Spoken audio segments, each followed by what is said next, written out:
And we invite you to embark on this journey with us as a shareholder. The future for Truso is truly bright. Join us and let's go there together.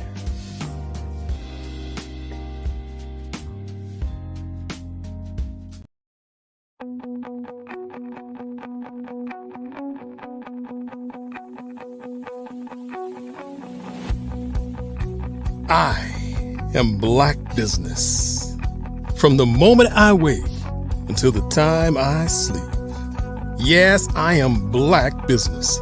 I am Black business. Tell me, are you Black business? I am Black business. Do you support Black businesses? Listen, I support Black business because I am Black business.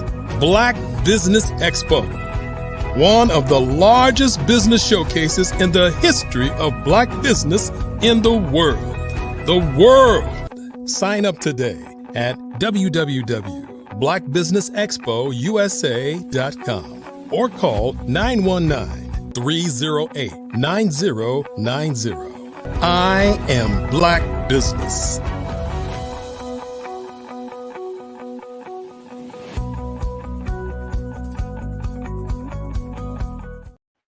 Good afternoon, business owners, entrepreneurs, thought leaders, and corporations. Welcome to the Black Business Network. My name is Grant McGaw, CEO of 5-Star BDM and host of the Follow the Brand podcast and TV series. I am your business moderator for this afternoon on the Black Business Network. The Black Business Network is a 24-hour business network showcasing Black businesses, business owners, entrepreneurs, and thought leaders worldwide. We have speakers from North Carolina, London, Singapore, Africa, Japan, and cities all over the United States.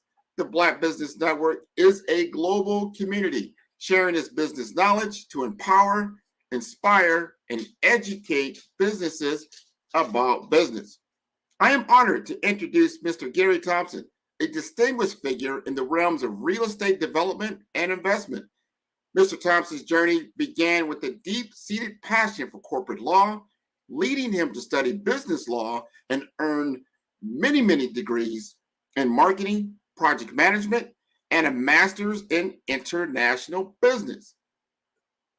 He has also attended Cambridge University, Rice University, and the American University of Peace Studies with a career spanning over 15 years in real estate investment. Mr. Thompson is a visionary founder of Global Capital Incorporated, a company dedicated to offering services in corporate and personal debt and wealth management, with future ambitions in asset management and private equity investments. Mr. Thompson is a fervent believer in the power of small businesses, particularly those in innovative technology, agro-processing, and digital communication to drive economic transformation. An accomplished author, Mr. Thompson has penned several influential books, including Billionaire Codes, Your Destiny is to Prosper, and his latest work, 10X Branding and Marketing Blueprint, Business Success Ecosystems. Please join me in welcoming Mr. Gary Thompson, a true pioneer in shaping the business landscape of real estate and private equity investments. All right, thanks for that warm introduction, Grant.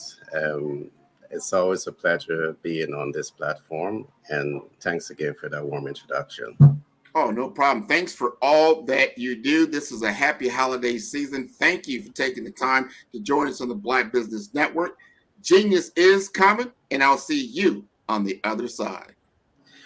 All right, thanks again. And I want to say happy holiday to all the fans of the Black Business Network and the leadership behind the Black Business Network. Today, I want to focus on a number of important issues. But as we look at those issues, the issues fall on the concept that we call habits. Have you ever asked yourself, what is the face of habits? Well, today I want to do a deep dive into habits. Why? Because you're going to be successful or you're going to fail in business or in life, largely based on your habits. So, since habits is so important, why not let us take some time to really understand the importance of habits? Now, one of the questions I really want to ask you is, what does the face of habits looks like? For example, habits and money. What does the face of this looks like? Habits and relationship. What does the face of this looks like? Habits and business, and habits and self-love. I do believe all of these different areas of habits is relevant to you and your success in business and your success in life. So I will spend some time helping you to understand what the face of habits look like. And I'm trusting that at the end of the day, moving into 2024, you can position yourself to start to take steps to now adopt the right habits that will help to influence the desired results that you want in business or in life. Now, let's talk about habits and money.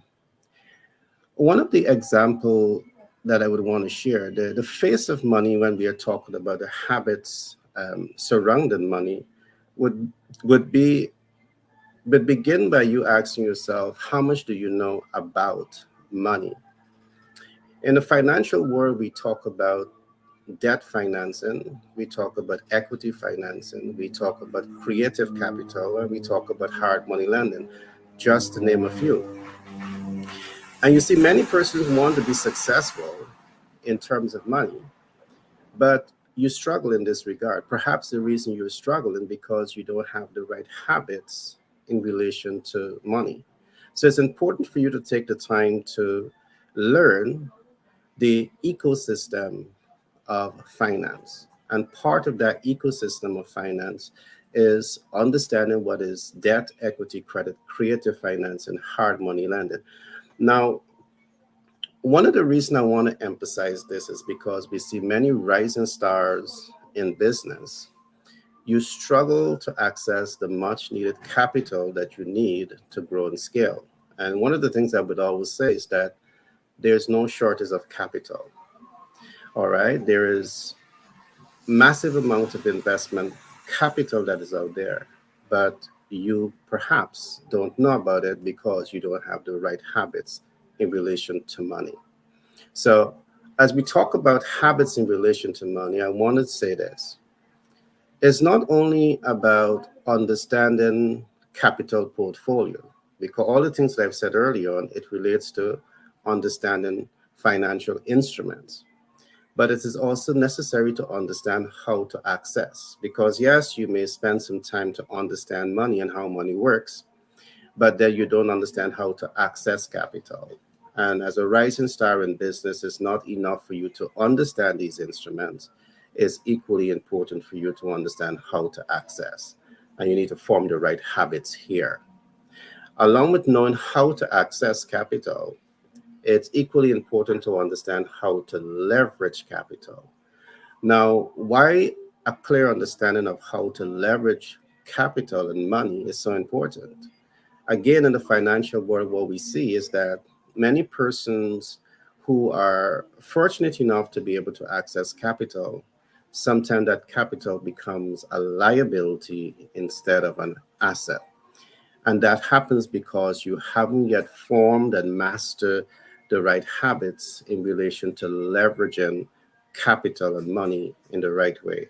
So part of what we do is to really help you to understand the ecosystem in relation to money. And that's one, to understand capital portfolio. Two is to understand how to access capital. And three is to understand how to leverage capital. And leveraging capital is a very deep subject matter, but I'm not going to go into this today. And one of the things that we will say, and I'm going to give you these tips, is that you want to know how to cash flow capital long before you take it. All right. I repeat this. In terms of your ability to leverage capital and forming the right habits around leveraging capital, you want to always put yourself in that position of strength where you know how to leverage this capital and how to cash flow this capital before you take it.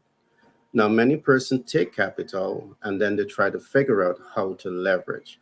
And you're taking capital and you're subject to annual percentage rate. That means you're going to be paying a cost for the capital, but you still yet have mastered the art of leveraging and cash flow optimization. So before you take that, ensure that you know how to leverage. Another element of habits that you need to form around finance is capital mitigation. And this is very, very important because, again, it's a subject that is not discussed enough. We have millions of people, hundreds of millions of people who are accessing capital every year, either to buy your first home or to buy your second home or to invest into business.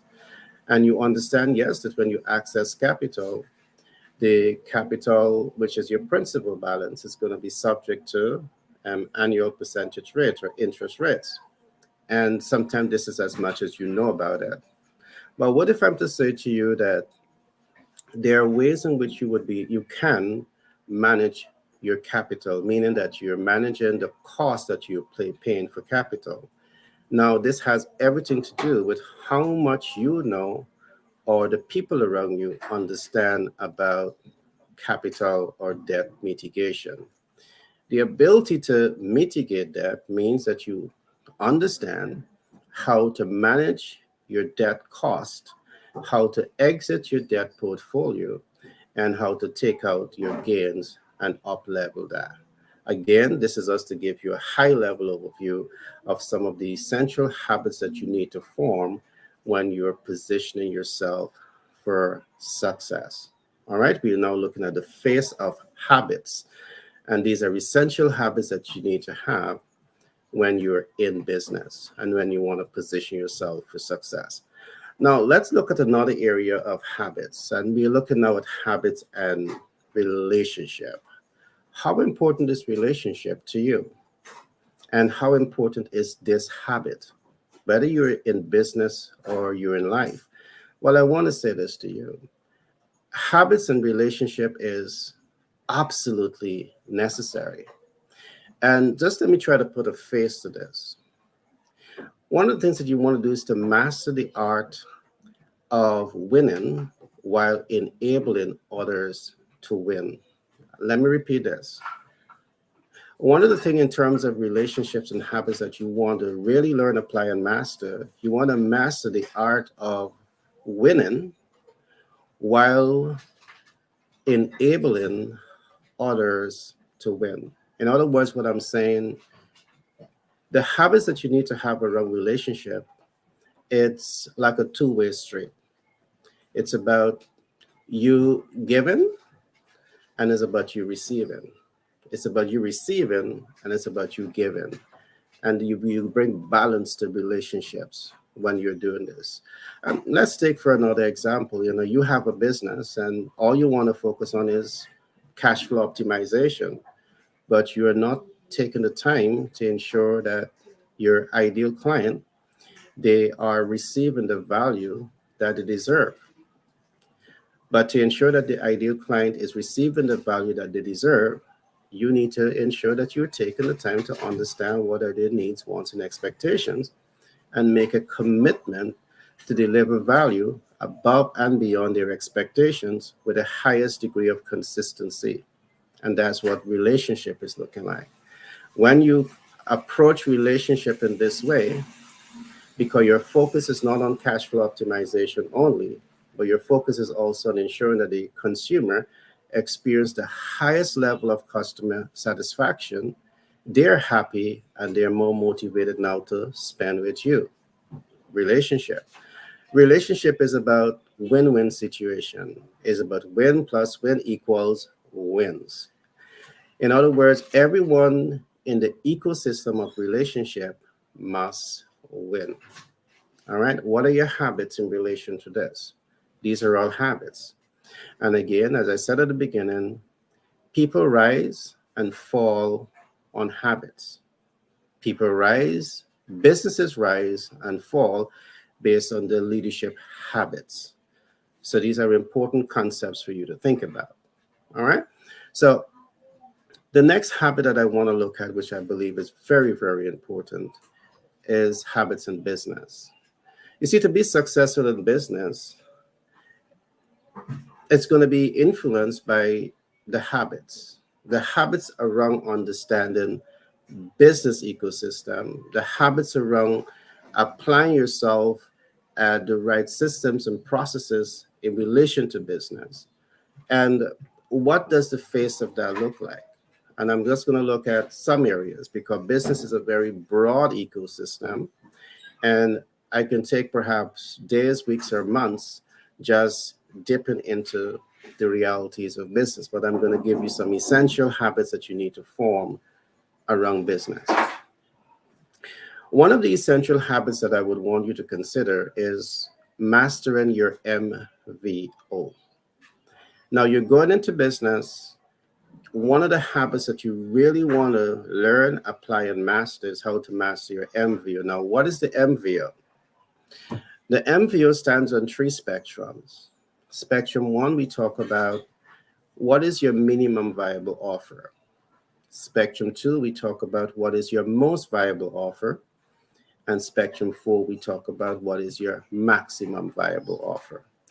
And these are important concepts that you need to master. Why?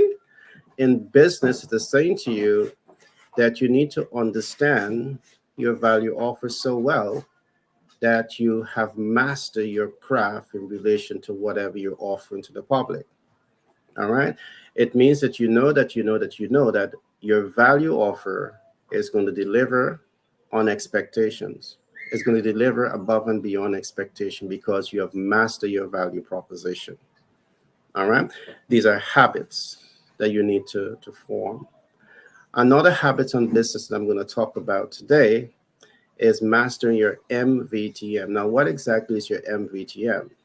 In this case, we are saying you need to master your minimum viable target market, master your most viable target market, or your maximum viable target market. Now, let me explain this just a little bit. Any attempt to master your minimum viable target market or most viable target market, it means that you're taking the time to understand your consumers. You can't master what you don't understand. And if you want to be successful, you need to form the right habits around understanding your consumers, understanding their needs and their wants and their pain points, understanding their motivators. You need to invest time to understand this. Forming the right habits around these areas is what's going to help you to be more successful in the relationship you're having with the client. Now, to some, this might be irrelevant, but I want to say to you, it is absolutely essential. And let me explain why. Very often we see business leaders adopt and practice some of the wrong habits. And what am I talking about? Adopting and applying the wrong habits. You adopt and you apply the wrong habits when you start a business without taking the time to understand who's your ideal client, without taking the time to understand the size of your market, without taking the time to understand if your ideal client has the ability and the willingness to invest in your MVO. You don't know none of this, but here you are trying to position yourself to become an icon in business, and you have all the wrong habits. To have the right habits in business means that you are taking the time to understand your target market based on their needs and their wants and their expectations and their dreams and their hopes and their aspirations. And based on the fact that you understand this, you're now innovating your products and services to appeal to those specific interests. All right. You understand that the ideal client, they also have the ability and the willingness to invest with you. This type of habits may collapse into research. What is your habits in terms of research, in terms of collecting these essential body of knowledge that is informing your business decision process. Right and wrong habits. You need to have the right habits here. Now, once you would have taken the time to build mastery around your value proposition and build mastery around understanding your target market, you want to ensure that these things are perfectly aligned. Because I've seen this. One, I've seen very strong brands enter the market, but largely because the brands are not aligned to the ideal client, a lot of energies are wasted in the marketing and advertising process. You're advertising, but you're not reaching the ideal client. You're not reaching the ideal client because you didn't form the right habits around collecting data, analyzing data, responding to data, and possibly mitigating data in terms of ensuring that you are making impact. You're reaching and you're making impact with the ideal client. Important concepts, important habits for you to form in terms of growing and scaling your business successfully. So when we look at the alignment is saying that you're pausing for a bit and you're studying your value offer against your ideal client, and you're ensuring that they're matching. It's like a puzzle. If the puzzle is wrong, it's not going to fit. If the product that you offered is not relevant to the ideal client, they're not going to respond to it. And this is another reason why you're going to fail, because again, wrong habits. So it's important that you commit the time to really understand the right habits in growing and scaling a business, and that will help you to be successful. The last concept that I'm going to share on habits now relates to mastering your TOPAC, your TPOC. This is a new concept that we have developed. And just before I go into TOPAC, which is targeted performance outcome, I want to say this to the audience. To learn more of what we are talking about here, you can go to one of our websites, which is the bestsellerportal.org. And when you go to the bestsellerportal.org and you go on products, you can go to ebooks, and you will see a number of our books. I have, I think, about 9 books out there right now under the title Master the Sales Communication Process. So you have one book titled Master the Sales Communication Process, but you have 9 volumes of that book. Now let me get into habits around TOPOC, targeted performance outcome. As you position yourself to become an icon, to become your superstar in business, you want to be certain that you have clear, targeted performance outcome. And targeted performance outcome, again, stands on 4 spectrums. And I'm going to briefly look at them today. If you want to know more, I encourage you to go get the books. One of your targeted performance outcome, and this is what you must ask yourself: how do I want to impact my team? All right, how do I want to impact my team? What habits do you have here? You might want to say, why do I want to impact my team? Well, if you have a business, it's not about me, myself, and I, it's about a team effort. And if you have a demotivated workforce because you haven't developed an impact strategy with your team, guess what's going to happen? Your vision is going to be undermined. So what are the habits looking like in terms of impacting your team? All right. The one that you're most familiar with is how do you impact your target market? Targeted performance outcome, you must be asking yourself all of this. How am I going to impact my target market? Habits here also. All right. Habits can make you and your business.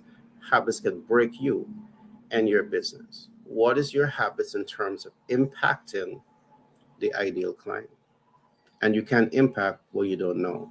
You need to spend time to understand that. You need to spend time to understand it and then develop your game plan. All right, there are 2 other areas of impact, and let me quickly just hint on them.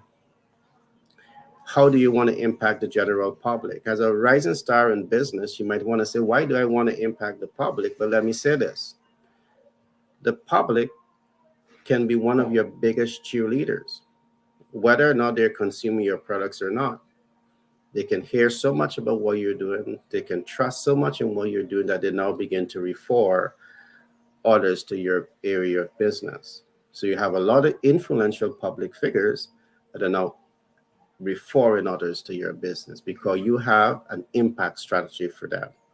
The other way of in looking at this, you can build out relationship with celebrity personalities who are giving you celebrity endorsement. What are your habits here?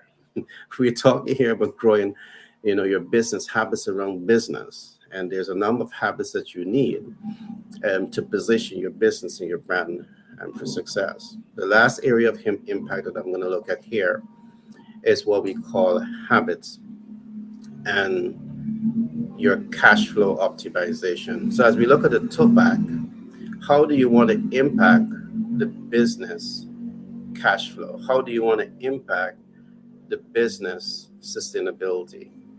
Now, this is a deep one, and this goes into financial analysis. And I'm just going to be brief here again.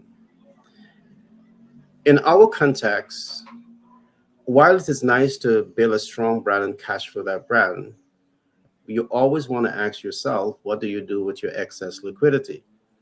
Do you have it sit in a 0.1% interest-bearing account and say hip hip hooray? Or does it make sense, financial sense, to be able to identify income-producing assets, safe income-producing assets that can help your excess liquidity to make money, money, and money? Now, what are your habits around this? Now, if you don't understand finance, and you may not be the specialist in mastering the right habits here, my advice to you is ensure that you have the right financial experts around you that can really help you to understand how to up level money. Why? Because those are the people who have years of practice. They have built the right habits around capital leverage. And perhaps you need them in your arsenal to really help you to build a strong, sustainable business and brand. So these are just some of the habits that we are going to cover today, which I believe is essential. Now, the next habit I want to talk about is habits and self-love. And why self-love is important. I mean, I know this from experience. Being a rising star in business and being a star in business is a lot of hard work. And sometimes going after your dream, chasing after the dream, by default, for the majority of people, it requires you to indulge in self-neglect. You're so focused on, maximizing and optimizing your corporate vision that very often you just don't focus on your well-being. And that is neglect. That is neglect because you now don't have the right habits around self-love. And it is something that I want to talk about a little bit on this platform, because you need to pause a bit and recognize the importance of honoring you, recognize the importance of nurturing you, recognize the importance of finding time for you. It's good for your mental health and physical health and all of that. Now, let's just go into this just a little bit more, because I want to put a face to what habits and self-love is all about. In our context, one of the things that you want to develop here in terms of habits is to master your sense of self and self-awareness. And why is this important? And just let me explain this just a little bit. I could recall many years ago, I wrote a book titled Self-Application Mastery. And the key focus of that book was really to help people to understand how to apply themselves to achieve the highest degree of success. Yes, it's hard work. But long before the hard work begins, it's important to recognize that people never rise above their sense of self. And I repeat this. You may never rise or grow beyond your sense of self. If you're thinking in lack and limitation and doubts and fear, is going to reflect based on the level of success that you attain in business and you attain in life. all right? Because you're dealing with some challenges here.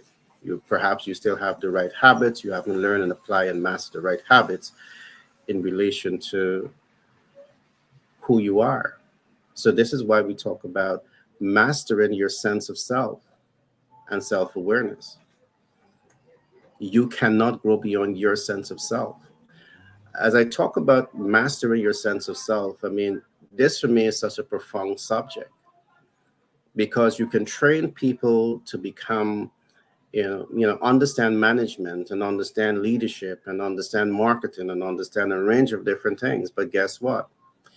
If that individual or group of individuals are struggling with self because they don't have a true sense of self, they're not fully self-aware, that inability to understand the essence of self is going to prevent them from fully applying the concepts that you're sharing with them.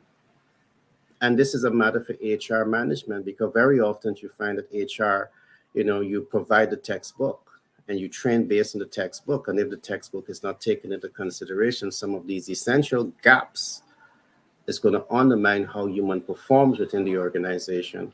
It's going to undermine how the organization itself optimizes its success because you need human resource at this particular time. Still, yes, we have AI, but a large part of what's being done in the industry today is dependent on the human resource set. So what we're saying is important to really help the individual to form the right habits so they can master their sense of self and their sense of awareness. All right. This is much deep because this will move you now into a concept that we call the self-image theory, which look at the ideal self, looking glass self, self-image, and the real self. Again, I'm not going to go into this today.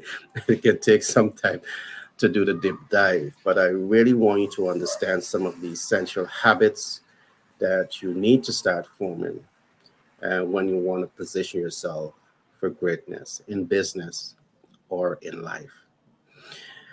As we talk about self-love, I also want to look at another concept here that we call master your sense of purpose and self-management.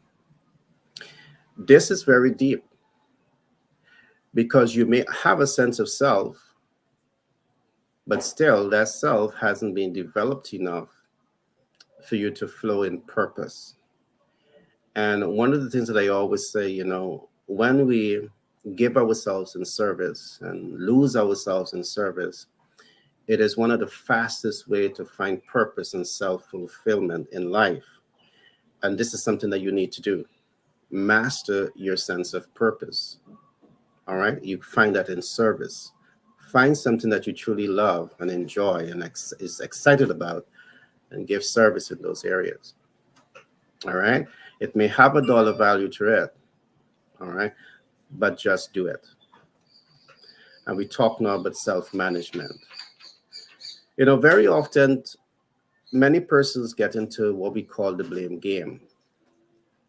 When you learn how to manage yourself, you learn to take responsibility for your actions and your inactions. I repeat, to step back and step away from the blame game, it's about your habits. And one of the habits you want to do is to learn how to master yourself in business or in life. All right, it is essential. And when you learn this concept, these concepts and these principles, it allows you to take better control over the management of your life and the level of success that you achieve because you take ownership for your actions and your inactions. The last concept that I'm going to look at here in terms of habits and self-love, I'm going to look at mastering your sense of direction and empathy. And what exactly is mastering your sense of direction and empathy? What is this all about? What does this habit looks like? Very often, many persons live life and you go through life. Many persons starts a business and you allow that business to go into a free fall. All right. Why I say a free fall? Because very often It's like a runaway train. You set clear goals of what you want to accomplish, but guess what? You set goals. This is your financial targets that you've set for yourself. But year after year, you are not attaining that financial target. Why? Because you are not fully managing that process. So mastering your sense of direction, it means that you know where you want to go, why you want to go there, and how to get there. Another picture here is to see that you are the captain of your ship. And on one side, you have two captains at sea. One captain, he has a complete set of data that is giving him direction as to how to navigate the sea. So he can move from one location to the next location in safety and comfort and happiness and joy and excitement because he have the data to guide him there, to navigate that process. So he has a clear sense of direction. He knows where he wants to go, why he wants to get there, and how to get there. On the other hand, you have another captain, and he's just assumed the position of being a captain. And guess what? He just decided to captain that ship with no experience, no knowledge, no know-how. What do you think is going to happen to that ship? It's going to go all over the place. Wherever the ebb and flow of the sea go, the ship is going to go with it. So having a sense of direction, it means that you're taking ownership of your business. You're taking ownership of your life. And you're saying to yourself, this is where we are going. This is why we're going here. And this is how we're going to get there. What are your habits around these things? You need to ensure that you have the right healthy habits that is going to pay you and the collective the dividends that you need to feel successful. All right. So I trust that so far you are enjoying my little talk on the face of habits. All right. If you want to be successful in business and in life, you need to have the right habits. Now, habits make it a man. All right. Habits make it the man. You rise and you fall on habits. All right. Now, habits pushes you forward, but habits also pulls you back. And habits can also keep you stagnant. And you need to make a conscious decision which one of these habits you are adopting and which one of these habits is being reflected in your life. Are you adopting habits that are pushing you forward? Or are you adopting habits that are pulling you back? On the other side, are you adopting habits that is keeping you stagnant?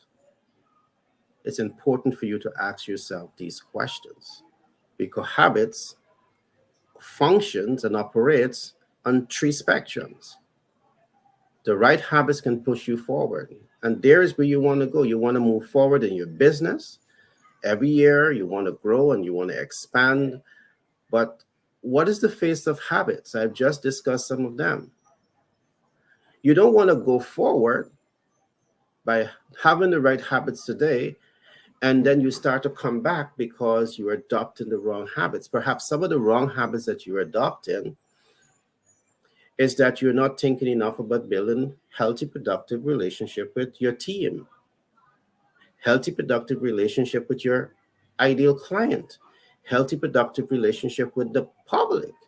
Perhaps these are habits that you've fallen back on. And when you fall back on this, guess what? Habits pulls you back. You rise and you fall on habits. The next thing that you don't want to do is to allow habits to hold you and keep you stagnant. Yes, habits may push you forward, but as you go forward, year after year, you're stagnant in this particular area. Or you're not moving forward at all, and you're stagnant because of habits. You see, habits are things that you can change. If habits are not working for you, and perhaps you don't know the right habits that you should adopt to be successful in business and in life, you can get a mentor. You can get a coach. And I'm going to talk about that shortly just now. It's important to invest the time, to invest talent, and to invest resources to learn, apply, and master the right habits. I'm going to repeat this.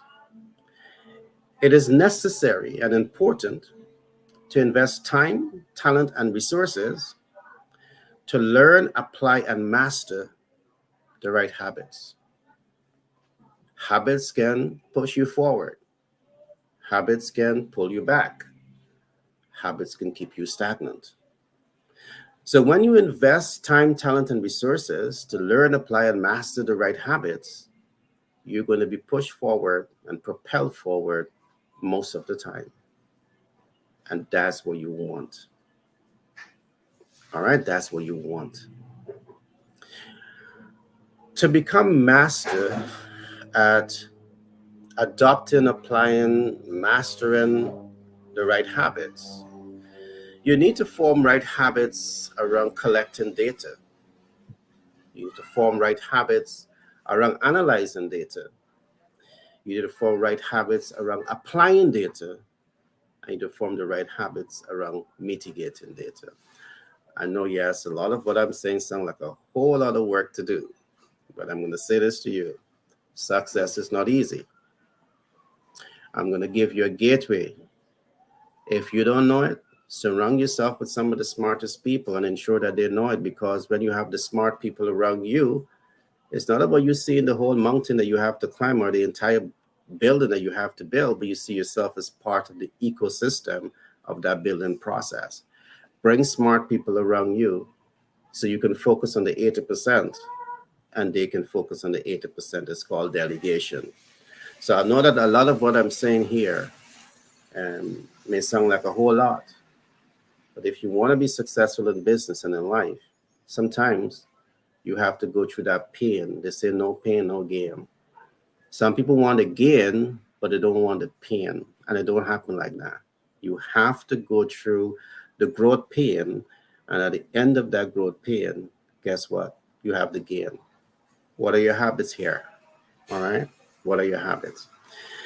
Now, success leaves clues, and to apply the things I talked about just now is where you're going to find some of the clues.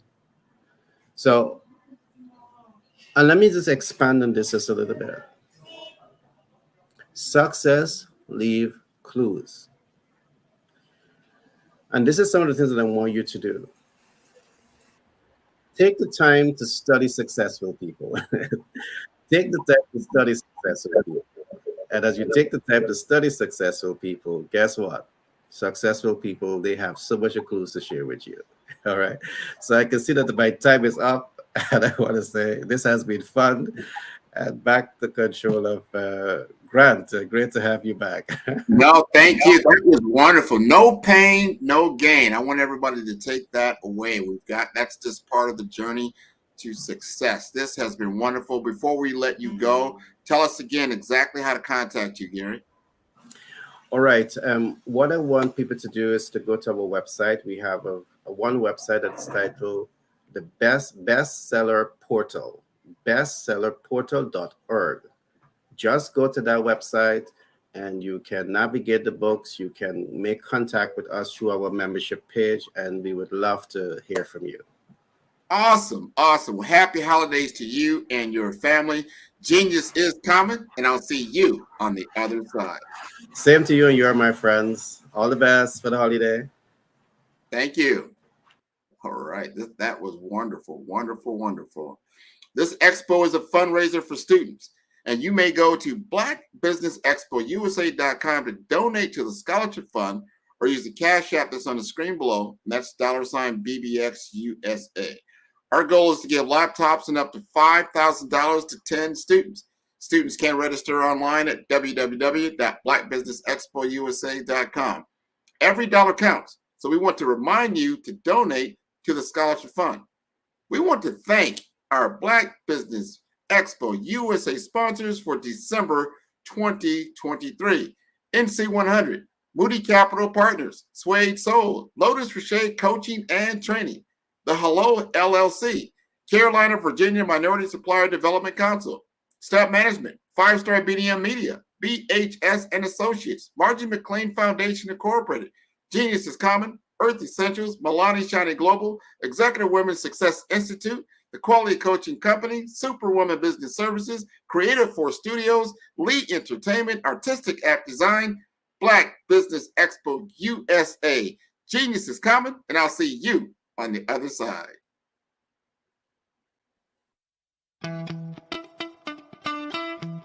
How many times have you been asked to help someone you didn't even know, a student, a business entrepreneur, or did you ever even ask, where did they end up? That business, that friend, that entrepreneur. Well, just maybe they ended up in a gang, bankrupt, homeless, or worse, dead. Maybe they turned to crime, drugs, and alcohol. Did you ever wonder? Did you destroy their dream, or was your life always so easy? At the Black Business Olympics, we started a movement to help students complete. Give them hope and foster success. Help them to leave their dreams of providing laptops, computers, and up to $5,000 in scholarship funds. Today, we ask you to help a student, a business owner, or an entrepreneur to realize their dream by sponsoring them, supporting them, and buying from them. Consider this. With $1.6 trillion in our Black community, we only ask for a small donation for our students, our businesses, and our entrepreneurs. And you can change a life today. So I ask you, what are you going to do? Sit on the sideline and watch our students in high school be leaders, miss out on their dream from lack of resources? Or are you going to donate to the movement and change their future and yours as well?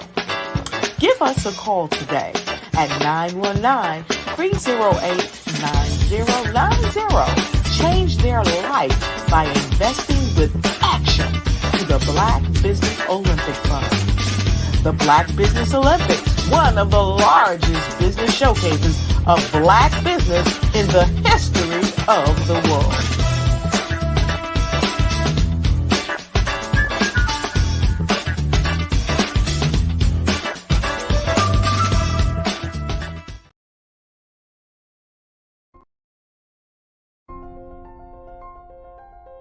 What if you could build your own city?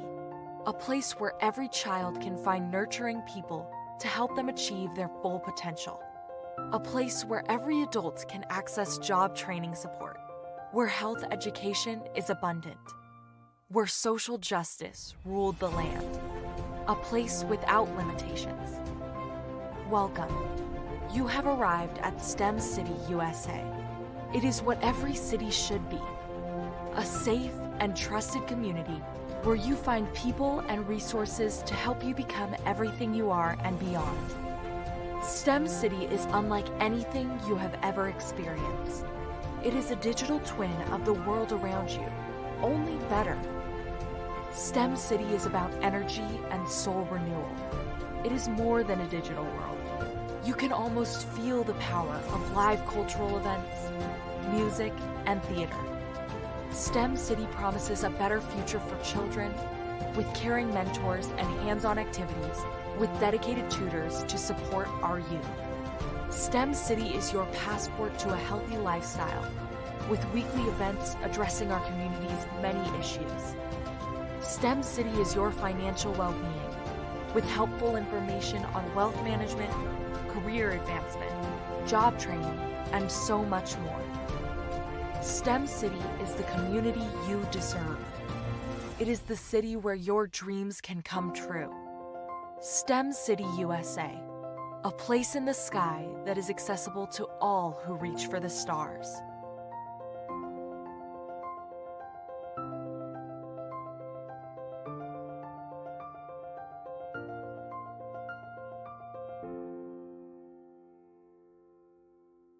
5-Star BDM, Brand Development Masters, is a professional consulting and advisory group keenly focused on business development services for the small to mid-sized business and entrepreneurs. Although every business is unique, they often share business development challenges that can be addressed through smart branding. Services include process improvement and operations, digital strategy and transformation, business intelligence, digital marketing, and personal branding. Our business and personal branding company has helped a number of professionals and organizations to optimize and grow. This results in more business, more opportunities, better reach, positive outcomes. Visit www.5starbdm.com today to learn more. Hello there. My name is Grace Hemingway. I am 9 years old. Most people know me as an AAU National Karate Gold and Silver medalist, and a USA NKF 5-time gold medalist.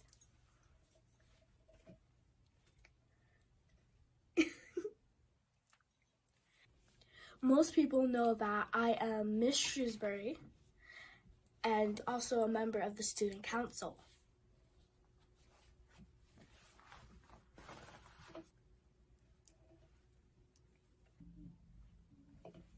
And they also know me as the best-selling author of the book, I Am Dynamite and I Am Becoming. They also know me for my coloring book, I Am Dynamite and I Am Becoming.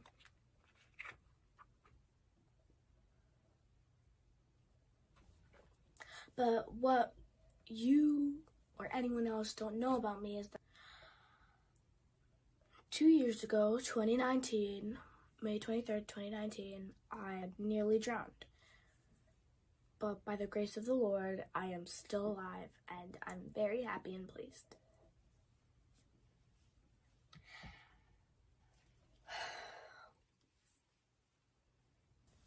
Something else that happened is that I used to get bullied a lot, and it wasn't fun at all.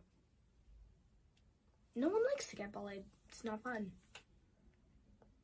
But something that you can do if you do get bullied is tell an adult or your parents. And always stay calm and always believe in yourself, because you don't know how many opportunities are coming your way. Genius is coming.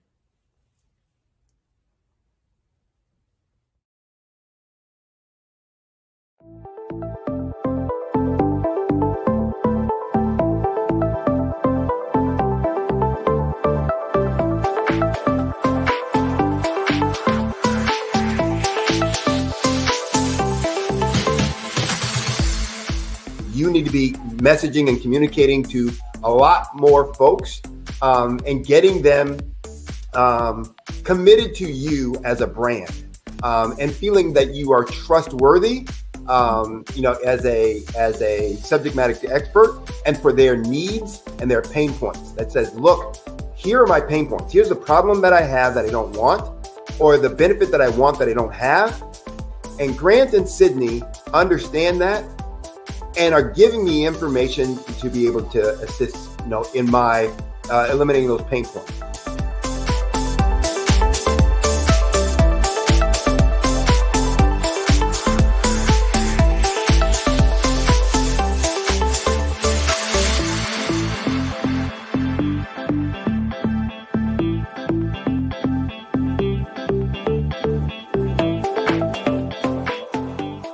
You're going to get a lot out of this workshop. We're going to show you ways that you can begin to look at this particular problem, that you can apply different formulas, techniques, and skills. They're going to get you to that next level. And then you'll understand the value that we're bringing.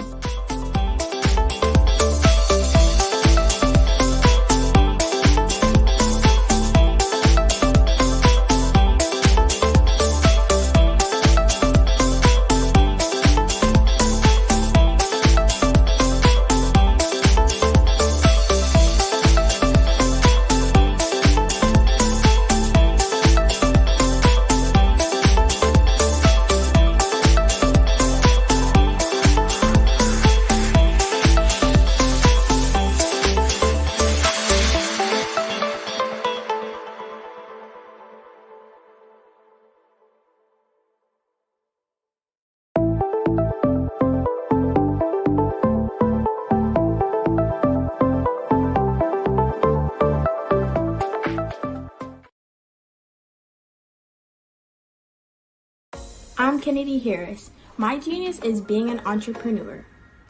I'm the CEO of K-Lock, a company where I develop my very own line of kids supplements. I currently market my multivitamin for kids to help combat weak immunity. During the pandemic, research has shown that having a strong immune system is key to fighting off disease. My vitamins are for kids, but adults can benefit from them as well. I'm adding a proprietary blend to my supplement line. I want to create my own blend so that I have a competitive edge in the marketplace. Staying healthy is important to me so that we live longer and have healthier lives. My website is klockproducts.com. That is K-L-O-C-K. Genius is common.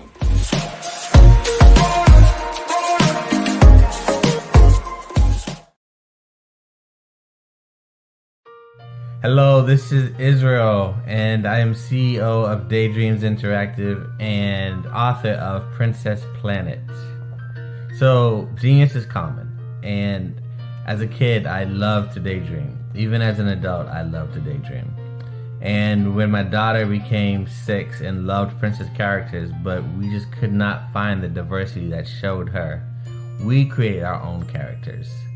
So, for instance, you have Princess Nulu right here. Princess Nulu is from Uganda, and her genius is that she loves to take care of animals. She can actually even listen and hear what they say. And then we have Princess Isabella right here. Princess Isabella, she's from Cuba, and her genius is biochemistry. One day she hopes to eliminate disease. Then we have Princess Nia right here, and Princess Nia is based off of my daughter, and she wants to be the greatest dancer alive. So that's her genius. So what's your genius? My genius is my imagination. Genius is common.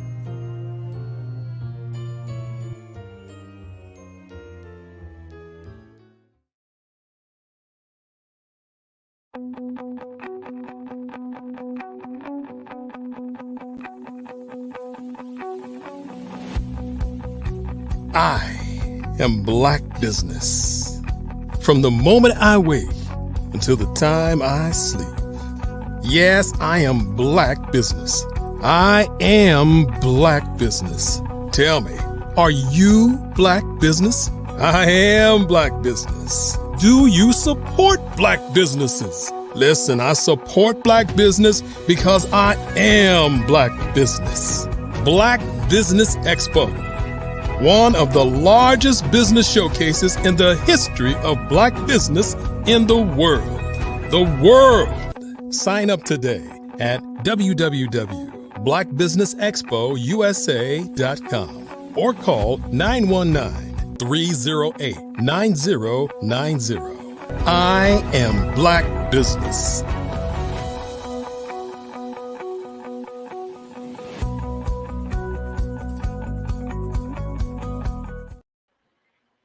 Good afternoon and happy holidays to everybody. I want to say that from the bottom of my heart to you and your family. So business owners, entrepreneurs, thought leaders, and corporations, and welcome all of you to the Black Business Network. My name is Grant McGaw, CEO of the 5-Star BDM and host of the Follow Brand podcast and TV series. And I am your business moderator for this afternoon on the Black Business Network. The Black Business Network is a 24-hour business network showcasing Black businesses, business owners, entrepreneurs, and thought leaders worldwide.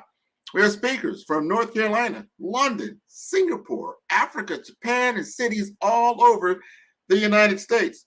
The Black Business Network is a global community sharing its business knowledge to empower, inspire, and educate businesses about business. It is my privilege to introduce Felicia Ward, a luminary in the world of marketing communications and a strategic force among Fortune 100 circles. As a member of Fortune BLK and the esteemed board president of HR for You Incorporated, Ms. Ward has not only etched her name in the corporate world, but has also as a Amazon best-selling author with her insightful book on how to break the glass ceiling and keep it nice. Boasting over 35 years of experience, Felicia Ward is a revered senior advisor, spokesperson, and consultant. Her expertise is sought after by C-level executives, dignitaries, and politicians, especially in the critical areas of crisis response and reputation management.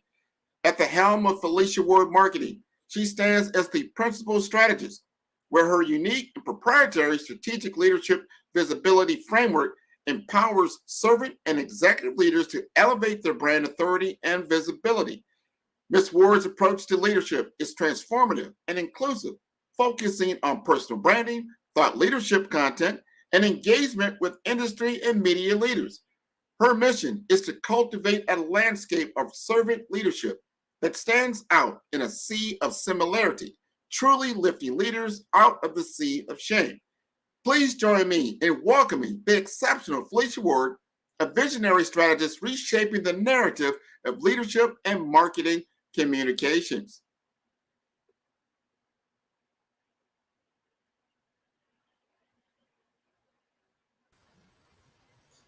And there she is. Hi, Grant. How are you? I am fine. How are you? I'm well. I'm so impressed with your credentials and what you've been able to accomplish in your career. This is wonderful. Oh, thank you. I'm honored to be here today. Great. We're ready to hear you tell us and educate us and enlighten us in this holiday season. Genius is coming, and I'll see you on the other side. Thank you. So I wanted to talk to everyone today of why thought leadership is now a business imperative. Thought leadership is a highly effective marketing strategy when used properly that can help build your brand, your credibility, your authority, and then eventually profitability within your company. Did you know that thought leadership has actually helped generate $2.7 million annually in businesses that utilize and implement a thought leadership strategy or campaign? So it's that important. It also helps with your investors, with recruiters for your company and your business. It helps position your business so you can address various challenges. You can talk about new products and services that you have coming up, and you can talk about your value proposition as a thought leader. So those are just some of the basics as to why you should have and implement a thought leadership strategy. Now, what does it take to be a thought leader? Well, first, you have to have some expertise. You have to have some skill sets, and you have to be able to provide an industry niche. There has to be something that you do that's better than everyone else. Look and evaluate a problem from beginning to end that you might have been doing for 10 years that you come across within your business or within your field of study all of the time. The number one go-to reason that people come to you, that would be the topic that should be your niche as a thought leader. And then you want to stay abreast of that topic, always knowing what's going on within best practices, what's happening within trends, and what's happening with industry regulation. So having that expertise, you bring that value. The second thing that a thought leader has is they provide insights. People pay for insights because they want to know your opinion on things. Everybody wants to know what Steve Jobs is going to say next when he was, in charge of Microsoft and Apple. You want to be able to look at someone that is bringing insights that are going to be game changers. Are you providing a perspective that is fresh and new? Are you going up against the status quo? Are you going to be doing things a different way? Or have you nailed down best practice that you've gotten to the point where it's a win, a repeatable process of wins? That's the type of insights that you want to be able to bring. And then perspective. People don't just want to pay to hear a lot of statistics and information. They want to know your viewpoint, your specific perspective on how you think the industry is going to be going. What direction is it going to be going? Which means you need to have vision. For having that type of perspective, you should be bringing vision to the table, and you should think about what are the next steps? If your industry is not doing something, do you have a better recommendation as to what they should be doing? Do you have a framework that you can share that's a repeatable process that will help your peers so that you become a resource of information, or people say, I really would like to hear that person's perspective on new regulation, on new products and services, what's happening within that particular niche or industry. And then the final thing to be a thought leader is content. Content is king. Reason being is that you need to be able to be proliferating through various channels, various audiences, ideal customers, media, analysts. How are they going to get your word out? So the best way to get your word out in thought leadership is through thought leadership content. So people need to see your online presence. People need to be able to see you, hear you, speak with you directly, meet with you online, see you at conferences. You need to have what I call strategic visibility. In my firm, I implement a strategic visibility framework, and I'll share that with you. One of the things that you have to do is nail down your ideal customer. Who is your ideal client? So it's not just the person that purchases your products or services. I'm talking about stakeholders. Who has invested in your company? Who might be interested in investing in your company? What people regulate your business? Who are the people who comment the most? The analysts. So you're looking at your ideal customer that you contact and communicate with on a regular basis. So once you define who all those audiences are, now you're going to determine what type of content each one of them needs. So someone who is really engaged in your industry, they're okay with hearing lots of jargon, but the general public, not so much. So you want to take a look at your ideal customer. Then you want to look at peer engagement. Who are your peers in your industry? Are they your coworkers?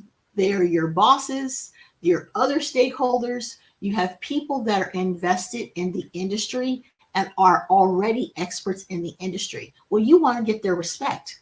So how do you get their respect and how do you get their attention? You have to engage with your peer group on a regular basis. Thought leadership is about consistency and also giving the appearance of omnipresence, meaning that you don't have to be on 110 different platforms, but you should choose probably 4 very good platforms that most people will see. Then after you've looked at your peer group, then you want to start looking at what are your external impacts to your industry. So that's your community, your local community, your national community, unions, people that are involved in your industry that will have one-to-many. So when you're looking at that as a thought leader, how are you going to address them? Are you going and attending conferences? Are you making sure that you're doing peer engagement roundtable discussions where you can discuss things intellectually with your peers or higher, talking about problems and things that are coming up or different ways to do something? That discussion has to be had, and you have to have content for that. You have to let people know you're going to be participating. You have to have discussions that you want to have, talking points that you want to have. And then you have industry publications that you need to be in. You need to be visible. As I said, strategic visibility. What publications are your stakeholders reading? Where are your customers? Where are they? Where are your employees? Where are your investors? Where are your potential strategic partners? Collaborations. You find out where those people are, and then you have to decide what type of content and what is going to be your primary focus and speaking with them. What are going to be the goals and the objectives? And when you look at those goals and objectives, you're able to determine what kind of messaging you want to provide as part of your thought leadership. And most importantly, you want to make sure that your thought leadership is in direct alignment with your business. The purpose, if you work for a business or a corporation, the purpose of you being a thought leader is to help propel and underscore and help elevate the brand value of your company. So you selected to work for that company for a reason. Talk about why that particular company is the company that you selected. Why are the two of you in great alignment? Why are the employees at your business speak on behalf of why you think that they're great? What do they do? What is the social proof that you're able to provide for all of these different things that you say? As a thought leader, you're going to have to know your numbers. You're going to have to know numbers about your brand, numbers about your employees, numbers about the unions that you represent, the communities in that which you serve. You're also going to have to know what your weaknesses are. So in addition to the SWOT that you normally would conduct as a marketer, it's even more imperative as a thought leader to talk about what are the holes, what are the challenges that you face within your company, what are the challenges that you face as a thought leader and a person who's leading a business. So you have to talk about yourself on a personal level, the challenges that you face. That will help you humanize your brand, your personal brand, the business brand, and your thought leadership. When you take all those things into account, you find that you actually are thinking about what your next steps are going to be within your business model. How are you going to handle specific problems? I'll give you an example. If you've been a company who on front facing, you have all type of awards that are on your website of things that you do well and how you work great as a team and how you're so inclusive. But when people take snapshots and pictures of your business, you have less than 10% of people that work there are people of color. How are you going to handle that diversity issue? So if you were here before the diversity issue, you have to take ownership. So as a thought leader, you're going to have to do a mea culpa from time to time and say, you know what, we handle things incorrectly, but after greater assessment and being open to different discussions and engagement with your stakeholders, you're going to come and devise a new plan of action. That is very important as a thought leader, to be able to course correct publicly, not always privately. It's because you have to be able to show that you are human and that you are agile and you're ready to make a change when a change is actually needed. It's part of being a leader. So if people don't do well on your team, you're ultimately taking the hit and taking responsibility and accountability. Taking accountability is a big part of being a thought leader. The other part of being a thought leader, when we talk about your content, you have to wonder, sometimes haven't you ever discovered someone that you never really knew about in thought leadership? You might have been on YouTube and you start seeing some content and you start watching video after video of a person. Then you might be reading a book and all of a sudden there's a book about that person. Then you turn on the television and the person's being a guest on that show. I call that the rabbit hole syndrome. It is very strategically done by people who are communications consultants like myself and Grant, who plan out how people are going to discover you. So your discoverability has to be very high to be a thought leader. And what you have to create is what I call the rabbit hole syndrome, that the average person has to have. Statistics show 7 hours of content in order to be a thought leader. So people, if they discover you, that you need to have a variety of content that is branded content, so that you might be on YouTube, you might have a book, you might have a course, you might have merchandising, you might be part of a cause, you might be part of a forum. All these different forms of content should be enough content that I find out more about you, which eventually will make me go back to Google and say, who is this person? And when I Google the person, I'm going to find what? A library of branded content. That is very important as part of the thought leader. So when you see executive leadership and they're standing on their own, they're not standing up there on their own.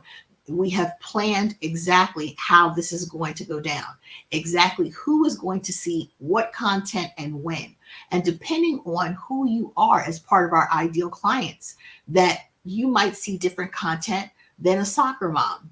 A soccer mom might see different content than an aspiring CEO. An aspiring CEO might see different content than someone that works in the compliance department. but all of the content is all related to helping elevate the brand, the positioning, the authority, the credibility, and the trust of your stakeholders. So when you think about thought leadership, you have to look at your individual profile. Who are you as a person?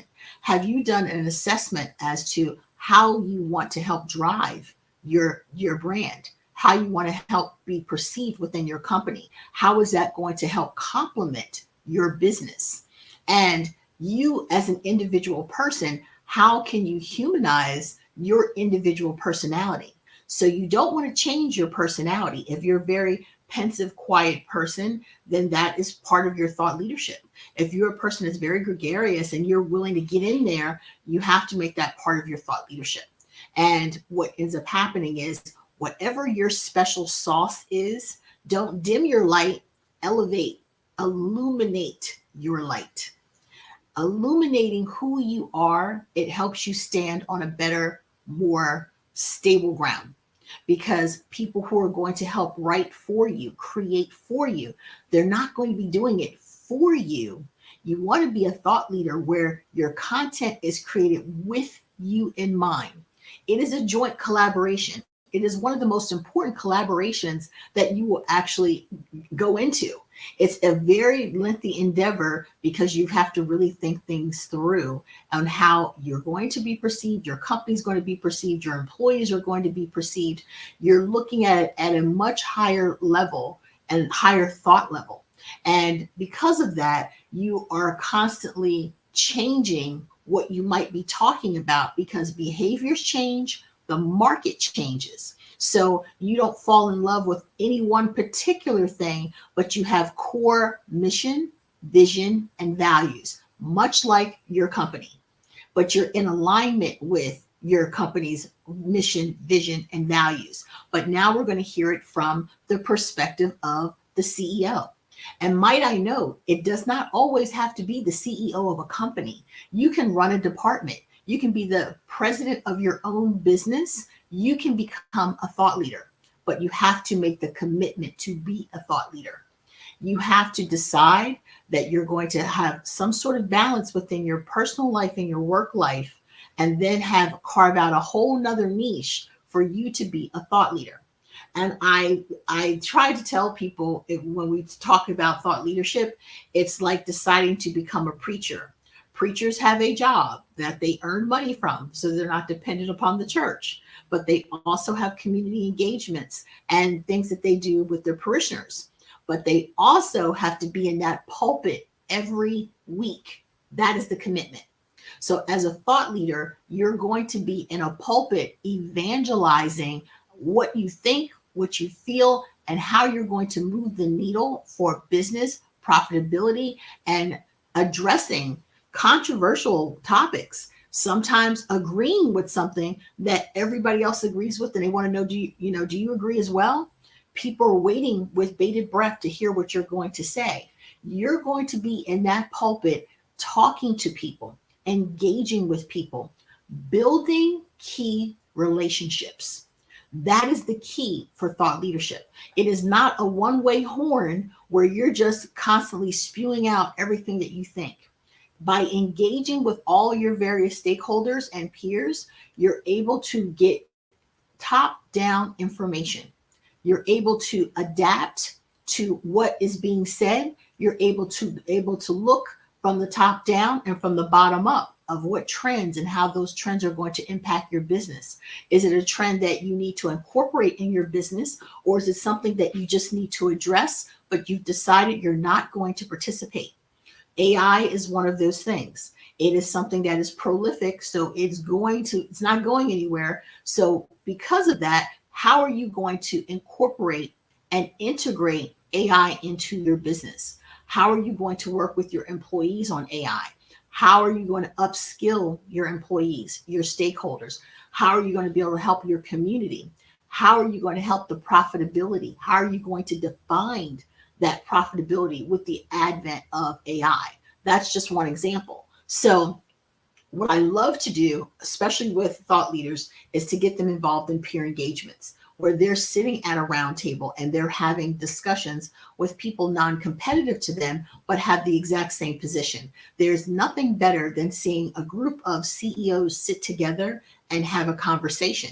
But there's also an interesting conversation that takes place when you have people who have different topics, different titles. A town hall meeting where you have a union worker and you have someone who is a receptionist, someone who is a manager, someone who is a union representative, all at the same table sitting with management. Those discussions are very in your face because they're telling day-to-day operations. One of the things as a thought leader that you have to do is what I have a saying, don't be a king dumb. Okay. King dumb is a person who is an executive leader who never comes out of the tower of power. They listen to analytics, they listen to their right-hand staffers, and they make decisions. It's one of the worst things that you can do as a thought leader. Thought leaders have to get out and get engaged. You have to be on the pulse of your employees and get their perspective and respect what your employees are telling you because they are the subject matter experts in the field of what they do. Your job as a thought leader is to find out how you're going to help them, to help elevate the business productivity and day-to-day business operations. What is it they need? What are the tools? What are the things that they need? And to be able to get out and speak to more employees to find out exactly what they want. And in the industry to find out what is needed, what changes are being needed. You're supposed to be their champion and their cheerleader. And the only way you're going to be able to do that is to be engaged, to also create content, to actually support what it is that you're trying to do. So people need to at all times be able to hear you, see you, read about you, know as much information about you being kind of like the president running for president of the United States and representing the United States. Well, your little corner of the world is your corporation, and you as a business leader, your business. And who are you promoting? Everyone that helps make it happen. So thought leadership might be a person in the forefront, but behind them, there's a team of people. And who are you advocating for? You're advocating for everything that is good about your industry. Now, what specific types of content should you be putting out? Content about your industry, content about your product and services, and then content about how you're going to do things differently. What is that perspective that you're putting out? What are you going to be doing different within your industry? Are you coming out with a new EV car? And how are you going to do it? Maybe your EV car, I just saw a report where there's a Black business owner who has come up with an EV car to rival Tesla, where the cars are already charged. They charge themselves, and they're able to take a vehicle that is a gasoline vehicle and be able to convert that to an EV vehicle utilizing their tools. That's something that you want to be able to put information out about. So you're constantly being not a consummate salesperson. You're almost like being a congressman, where you're fighting for your people and you're fighting for the things that you think are important, and you're staying engaged so that people know what's important and they start recognizing you, and you being a thought leader and knowing what you say. People start wondering, well, where's this content? Where's he getting it from? Well, when you first start out with your thought leadership content, it is very important to cite your sources of where did you get the information from. You want to get to a place where people know that after a while of following you, that when you start crunching numbers and stating things, they start to accept it as fact. Why? Because from the very beginning, you credited all of your resources, all your sources, and they were able to look those sources up. And after you have gained a certain amount of credibility, and that credibility comes from building trust within the audiences that you're engaged with, after a while, you no longer have to cite the sources because you get known as the person who always brings data-driven information. So citing your sources, having it available, being transparent, and doing as much research as you possibly can on the topics that you cover so that you're aware of the situational awareness of your industry. You know your niche better than anybody else, but as you become to grow in your thought leadership, you start talking about things that are near your niche, around your niche, so that you can speak to, better about your industry as a whole. And your individual niche within your industry is your core, but you start to learn from other people that you're engaging with that there are other things coming down the pike. How is that helpful? Because people are willing to pay for merchandise, products, and services that they deem to be premium. So if you are a thought leader and you start talking about something coming down the pike that your business is going to start investing in, people are going to keep a heads up. That's the reason why every time you have Alexa or Amazon says that they're going to do something, everybody, the market goes up. Why? Because they take the time to do the market research. They take the time to learn the marketplace, to learn the industry, to learn compliance. And what do they always do? Try to figure out a way to do something better in that industry. So they look at industries that are underperforming and they constantly think about how can we make that industry better? Is that something that we're capable of doing? As a thought leader, that's exactly how you have to think. The vision that you bring to the table, the knowledge, the insights, and the perspective that you bring are going to help better position your company as a person that actually a product or service is premium, and people will pay more for that premium because they feel it has what? Added value. So when you add value to people's lives and conversations, you're someone who's going to always be welcome to the table. When you're always welcome to the table, people will want to know what your thought process is. Share your frameworks, share your methodologies. So your day-to-day business operations, if you're able to help someone else in need, then do that. Collaborate with other businesses so that you learn other businesses. As I said, thought leadership is not a one-way street. Thought leadership is a place where people come together and share knowledge, ideas, and talk about the vision for the future and how to make the present better. That is why thought leadership is a wonderful business imperative for you to get involved in. So thank you for this opportunity. I love being here with the Black Business Network. And I hope that all the business owners out there start thinking about how you can get engaged within your community, attending churches, attending events, industry events, things that people do within your company. What do other companies do? Where do they meet? Where do they gather? Where do your customers go? Start going and attending things. Start hosting your own events and creating your own space if one does not exist for you, so that you are putting down and laying the groundwork and planting the seeds for thought leadership. And being African American, it is critical that we start seeing more of us in the marketplace as thought leaders. So I want to see that book. I want to be able to see industry awards and recognition and accolades, apply for them, apply for grants, apply for funding.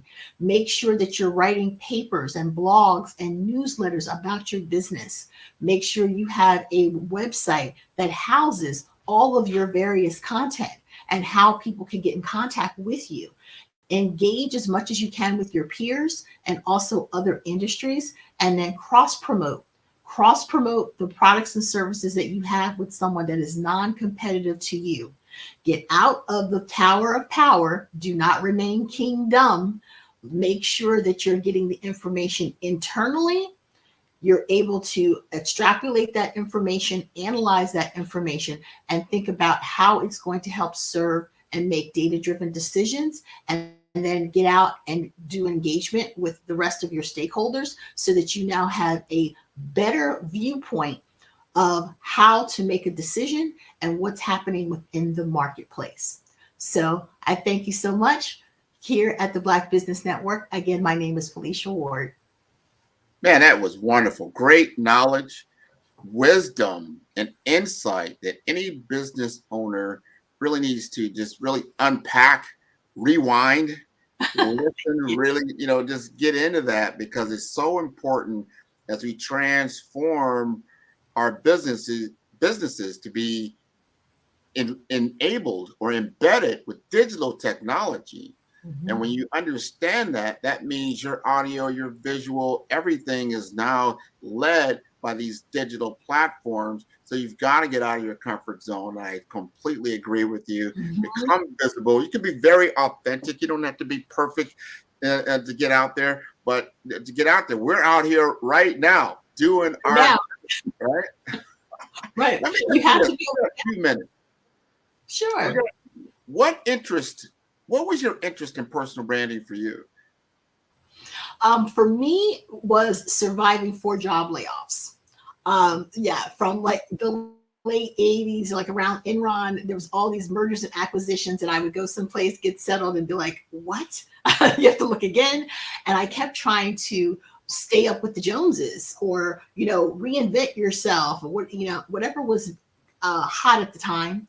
And I realized that there was a point where I had all this experience, and I said, you know what? I have to stop doing that. I need to introduce myself and say, this is my value proposition. And basically, I started working then on my personal branding and realizing that that was the key. And I'll tell you a little story. I used to love to hear Lee Iacocca speak. He spoke with such authority, whether you liked him or not. He spoke with authority. Stakeholders were afraid of him. He was the E.F. Hutton of his time. And I realized he was the last bastion of the company man. You don't have that anymore. So what I tell my clients is what you have now is, if I say Clive Davis, he was associated with Sony for many years. What's the name of his label now? If I talk about JV and all these other different people that are out there that have businesses, you're hard pressed to know the name of the business. You more know who Forliano is, and all these different people, the spokespeople for all these marketing brands. They have now become the forefront of their personal brand. So everybody knows Gary Vee, but what's the name of Gary Vee's business? Right. Everyone that's on Shark Tank, you know their personal brand, but you can't remember the name of their business, because the name of their business doesn't matter. Your knowledge is portable wherever you go. So I tell my clients, if you're into sustainability and you're working at a company that's not quite into sustainability, you're going to probably move on. Before you leave, start talking about sustainability where you are. Take the light of where you are and start making the groundwork to make the change, because then when you go to the next place, you will get asked about sustainability. So people, you don't want to be, what I say all the time, you don't want to be the company man that works for IBM, and you're great in sales. You want to be a consummate sales professional. So when I look at your LinkedIn page, it is a personal sales page, all about you being a consummate salesperson. Where you worked, it doesn't matter. Have you been a consummate salesperson, and have you delivered? That's what people want to know. So your personal brand is way more important sometimes than the company brand.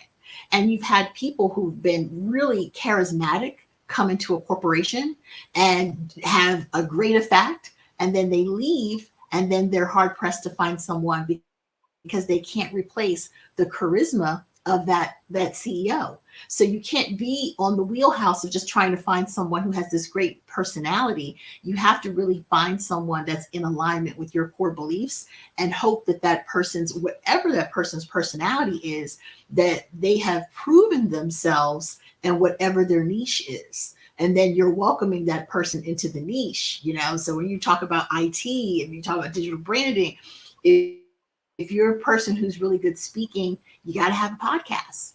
And as I said, I tell my clients, you might have gotten into the business and thinking you're going to be a restaurateur, but you're going to have a podcast, a newsletter, social media. You're going to have to diversify and get in there, because there's so many different platforms, and you're leaving money on the table if you think you're just going to stay in your office, okay, and never speak to people. There's a very competitive marketplace. And what's the first thing, as you said yesterday, what's the first thing people do when you say you have a business? They take up their phone and they Google you. And if you're not on Google, you have no search engine optimization, and you have no profiles, people go, wonder what kind of business she has. I've never heard of it. that's on you. You can have a fantastic business, but if no one's ever heard of it, they've never seen it. And you have to remember the platforms are not for you, it's for your potential ideal customer. Correct. So someone that might be older that has the time to read your book, that's what they're going to pick. Someone who's a little bit younger, they're going to go to the gram.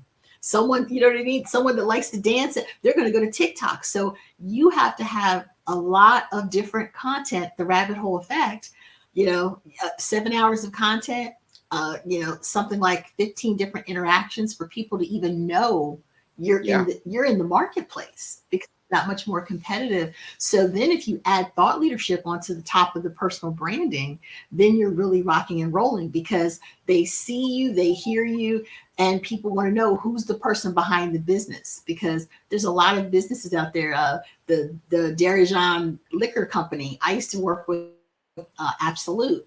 Absolute is not the number one liquor company in the marketplace, but they've positioned themselves that they're number one, and they're global, and their brand is fantastic, and everybody knows who they are. So when you hear another liquor company that owns 65 liquor brands, you're like, never heard of the brand. Right. That was a decision that they've made. You know what I mean? They made a decision not to promote their parent brand, just to promote 65 different brands. And it works because those individual brands are okay. But I think the better play is to have been more like Absolute, where you have this fantastic global brand and people collect your merchandise, and the perception is that you're number one, even when you're not. What you just said, everybody, it's a great quality. It is. But you have to be authentic. It has to be the truth, but you have to lean in on it. And I want our audience to truly understand this one factor. This is a fact, not opinion. Your personal brand, and let's just use LinkedIn as an example. Your personal brand will get 540% more engagement and interaction than your company page. That's just soak that in. 540%. So if you're not out in front of your brand, or if you haven't designated someone to be that spokesperson for your brand, you're leaving 540% of potential is really off the table, just because of that one fact on the table. So and you know what? And to add to what you said, to underscore that is so true. How many people follow their company, phone company, or their gas company or electric company? So people don't follow business pages because they don't have a personal relationship with those particular companies, even though you have business with them. So it's the same thing on LinkedIn. I have a company page, but I have probably, way more people, 5 or 6, maybe 7,000 people following me on LinkedIn, 10,000 on Instagram. But I go to my company page, people are hard pressed to get 1,000 people to follow you on your company page, because it's kind of boring. Like, you're just making announcements of what you're doing. But when you're on your personal page, you might talk a little bit about your day, or what you just encountered, and challenges that you have, and it creates conversation. And that's what the purpose of the content is, to spark conversation. So I wanted to get that out, to stop selling, serve. Stop thinking about selling your product and service all the time. And every time people give me their pitch, they want to tell me all about their products and services. And I'm like, don't do that. Instead, tell me how you can be of service. I say that I do, so that we can start building a relationship. That's why when people DM people and they block them because they're like, I don't know who you are, but I just got sent a 55-page proposal. Like, who is this person? People do business with people. Okay, people do business with people. They don't do business with business. So when you say, I work for this great company, I kind of course correct my clients and say, I don't care what company you work for. It matters not today. People want to know more. What does that company stand for? And they're like, well, what do you mean? And I say, MCI, Sprint. There's a bunch of companies that no longer exist. So you can't go off of the fact that you work at Johnson & Johnson and you worked at IBM. They were number one back in the day, but tomorrow they could tell you tonight that Walmart closed. So now who are you? You know what I mean? So you have to make sure you're properly defining yourself and clearly having your messaging that I'm a person who does this, that brings this value, that happens to work for this great company. But if that great company doesn't work anymore and I have to go work at a smaller company, am I less than because I work for a smaller company? No, I've shown what I can do. I've shown my value proposition, and I'm working for a boutique company now. Word choice, not smaller, boutique. And I'm doing exactly that plus more with the engagement. So that's how you have to like help define it for people so that they get the clear picture of what you said. I love what you gave the example yesterday about comparing who your ideal client, who you wanted to be your ideal client versus your own profile. And it didn't match up. Like you had a lot more work to do. That's what you have to do. You have to physically and pictorially show people that this is a different marketplace, that people are visual. And you forget we live in an information age. They say that, you know, whether you're a recruiter, you're an executive buyer, that people have already done 67% of their homework on you before they ever talk to you. So they've already looked at your profile, they've gone to your platforms, they've read your content, they have a pretty good idea as to who they're going to be speaking to. And the last thing they do is call to speak with you and meet with you. Exactly. So it's the reverse of what it used to be. So they're able to eliminate so many people in that process because of the digital age. 100%, 100%. You have nailed it. And I want everybody to truly, and when I said I didn't say it tongue in cheek, go back and re-listen to everything you just said. Evaluate that from where you are in your digital presence in your business. And before I let you go, Felicia, tell us how to contact you. Sure. I'm at FeliciaWordMarketing.com for my website and on all platforms, LinkedIn, Instagram, at Felicia Word Marketing. So you can find me there. And I also host a weekly marketing masterclass on Clubhouse in the Marketing Cafe. So I love giving back and providing those master classes to new entrepreneurs and tell people that whether you have only a small amount of dollars or you are Fortune 500 company, that you still now have to do the mechanics and have the frameworks to implement what you need to do for your business. And it's never been a better time to be in business. Whether you're small, medium, or large, there's so many great tools that are out there. And, you know, the digital age has democratized it for everyone, that everyone can get involved. 100%. Thank you so much for being on the Black Business Network. Genius is coming, and I'll see you on the other side.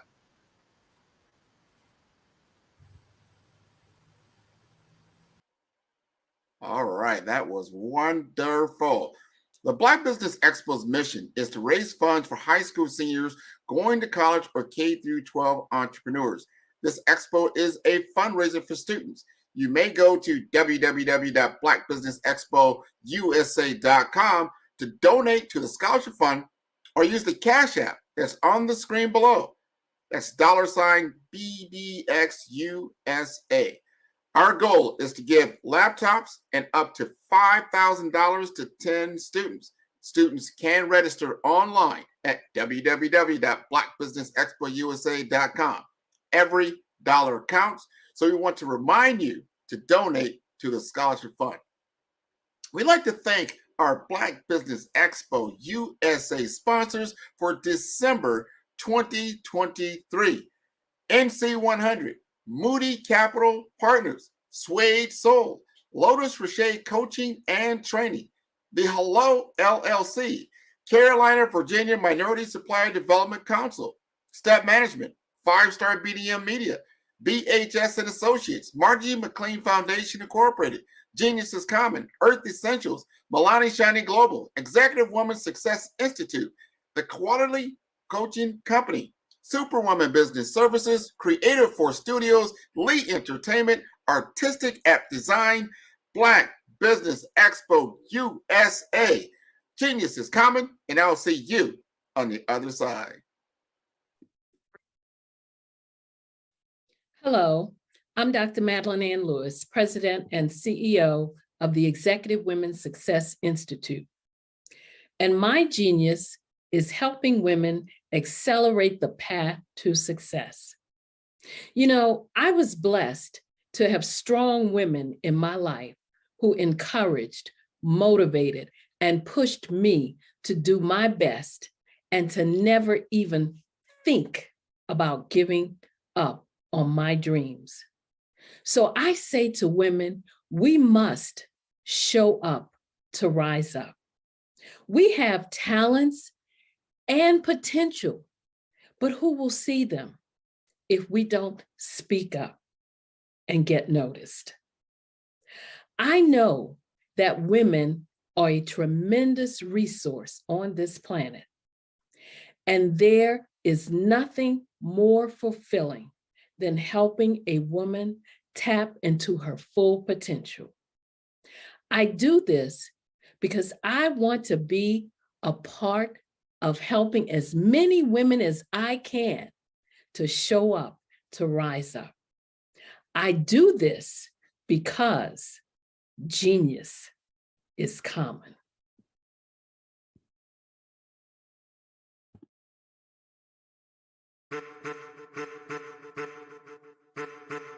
I am a child of the Most High God.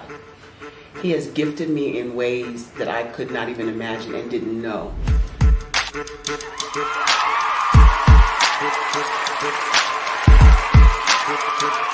There was a time when I didn't know who I was. I listened to other people tell me who I should be, what I should do. I listened to people telling me that I should be a boutique owner, that I should be a construction manager, that I should be a laborer. Have you ever felt like you should do something else, be something else, go somewhere else, be wherever you wanted to be, and you felt like you were in a box? Anybody in the room? And you couldn't get out. Anybody in the room? And you kept trying to go and you couldn't get out. Anybody in the room? But let me tell you, you need to rock the box. Rock the box.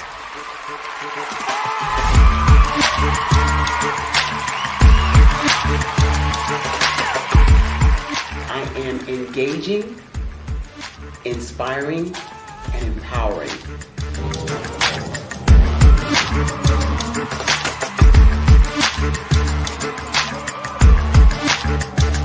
I would give you everything I know.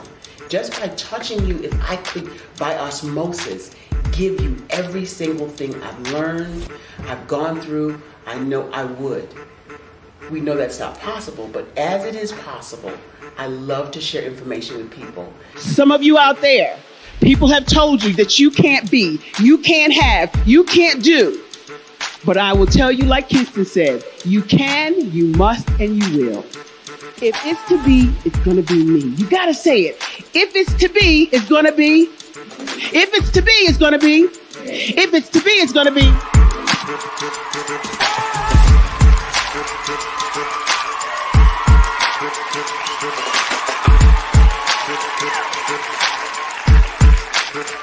Barbara is because she believed what her mama said about her and not what other people told her. Every day you wake up, when you're in a situation, it's your choice whether it's an advantage or the disadvantage. She gained her confidence and her life, and now she is a testimony. If I can help you elevate yourself, then I feel like I'm elevating my own self as well. What you know and I know together can change the world.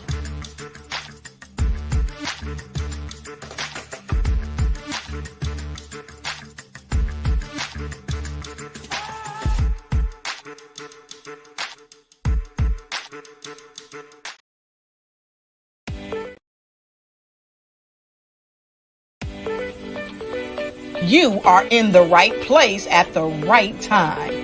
The Black Business Network opens again for its Black Business Olympics, a 24/7 broadcast on business, strategies, global branding, social media marketing, finance, advertisement, and much, much more. featuring the top, most powerful entrepreneurs and speakers and thought leaders from all around the world as they gather together for this phenomenal event.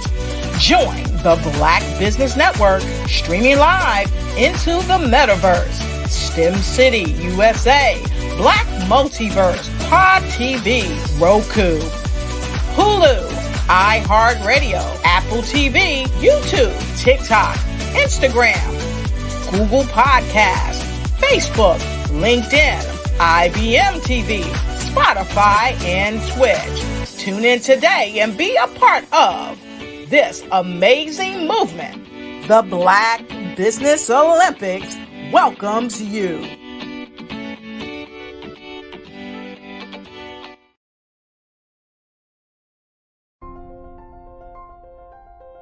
What if you could build your own city?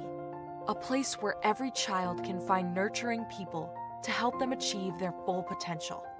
A place where every adult can access job training support. Where health education is abundant. Where social justice ruled the land. A place without limitations. Welcome. You have arrived at STEM City USA. It is what every city should be. A safe and trusted community where you find people and resources to help you become everything you are and beyond. STEM City is unlike anything you have ever experienced. It is a digital twin of the world around you, only better. STEM City is about energy and soul renewal. It is more than a digital world. You can almost feel the power of live cultural events, music, and theater. STEM City promises a better future for children with caring mentors and hands-on activities with dedicated tutors to support our youth. STEM City is your passport to a healthy lifestyle with weekly events addressing our community's many issues.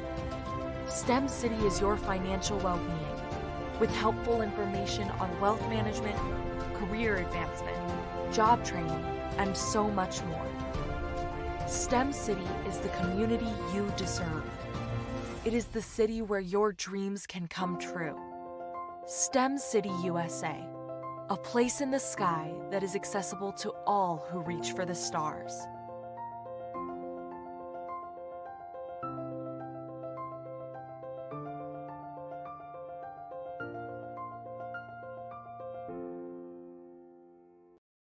Content creators, welcome to Fave Unite TV. Hey, are you struggling with having your content stand out from the crowd? Or is it that you're overshadowed by others who have more resources, followers, and influence? The good news is wherever we are, you are too. We help you grow your online presence and optimize your visibility, which gets you closer to your audience so you can build trust and loyalty. By using the power of our network, we help you build yours. Fave Unite is a powerful tool to connect you with your friends, followers, and fans. And when fans rule, everyone wins. Join us. Fave stands for fans, artists, and venues. Submit your content today.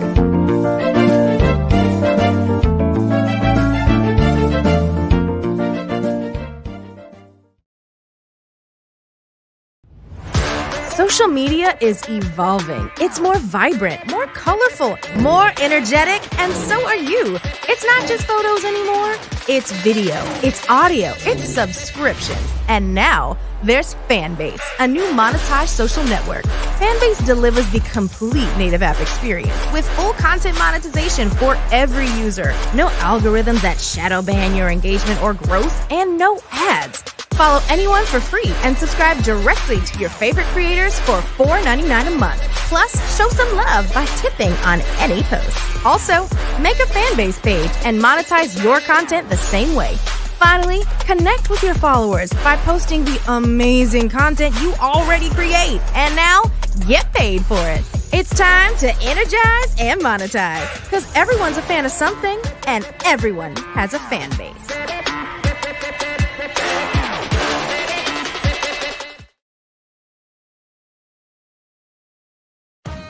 Are you an innovative entrepreneur or business owner ready to embrace the future of business transformation?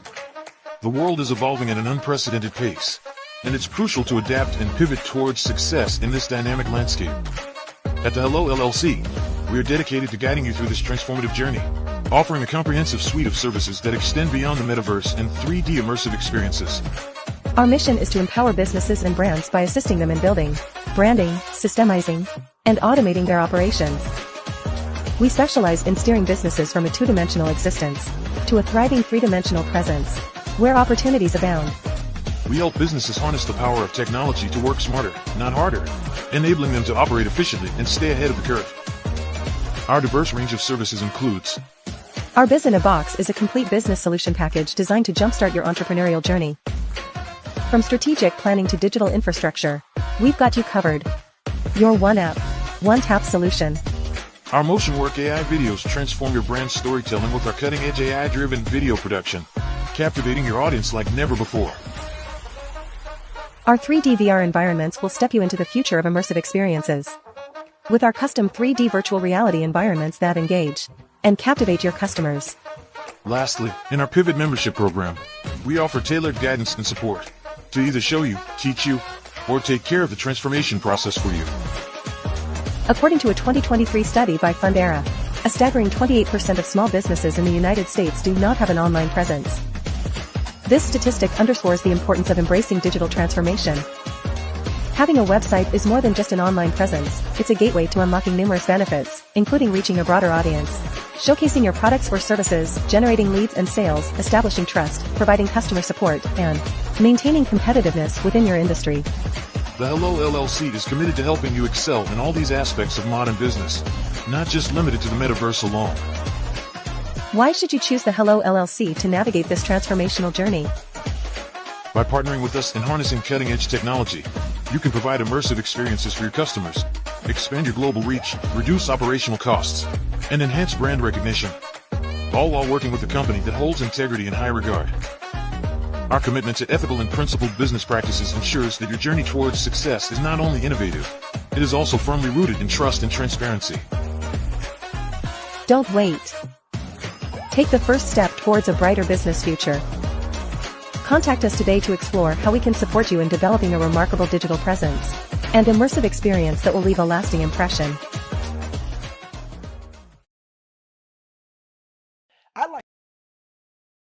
I'd like you to imagine with me, if you will, opening an app where you can collaborate with like-minded individuals from around the world, get inspiration and in-app tools to launch and grow your business, as well as share your knowledge and earn compensation, all in one app.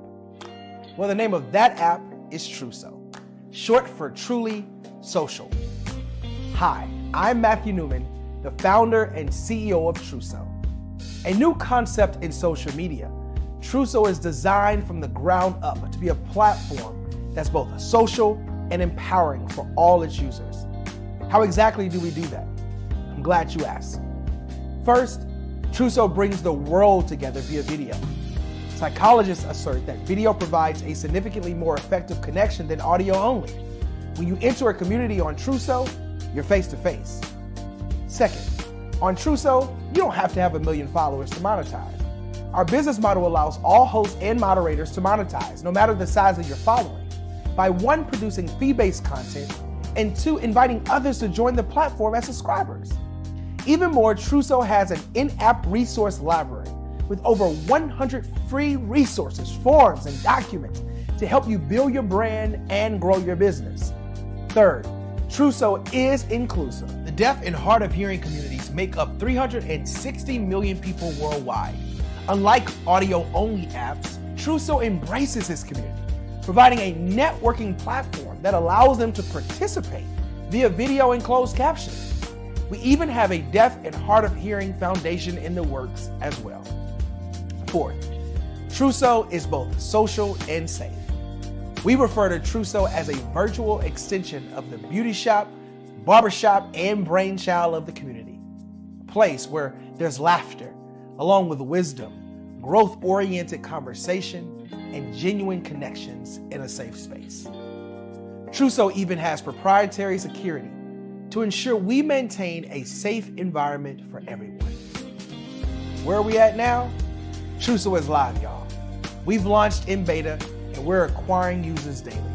We have an incredible development and marketing team plus amazing celebrity influencers at the table, helping us spread the word around the globe, beginning within the African diaspora and beyond by creating a safe space for growth, connection, and collaboration.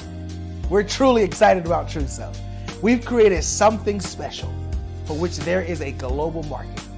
And we invite you to embark on this journey with us as a shareholder. The future for Trousseau is truly bright. Join us and let's go there together.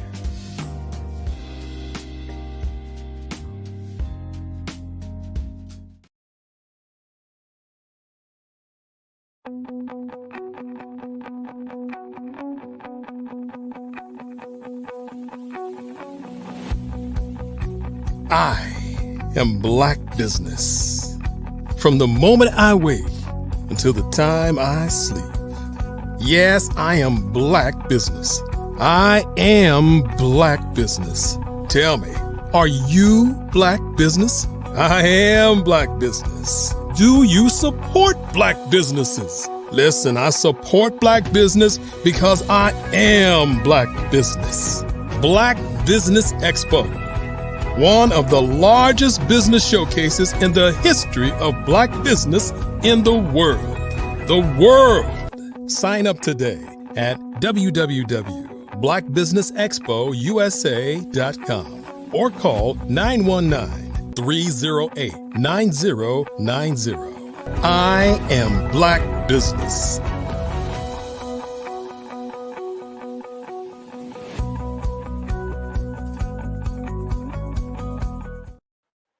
Good afternoon, everyone, and happy holidays. Business owners, entrepreneurs, thought leaders, and corporations. Welcome to the Black Business Network. My name is Grant McGaugh, CEO of 5-Star BDM and host of the award-winning Follow Brand podcast and TV series.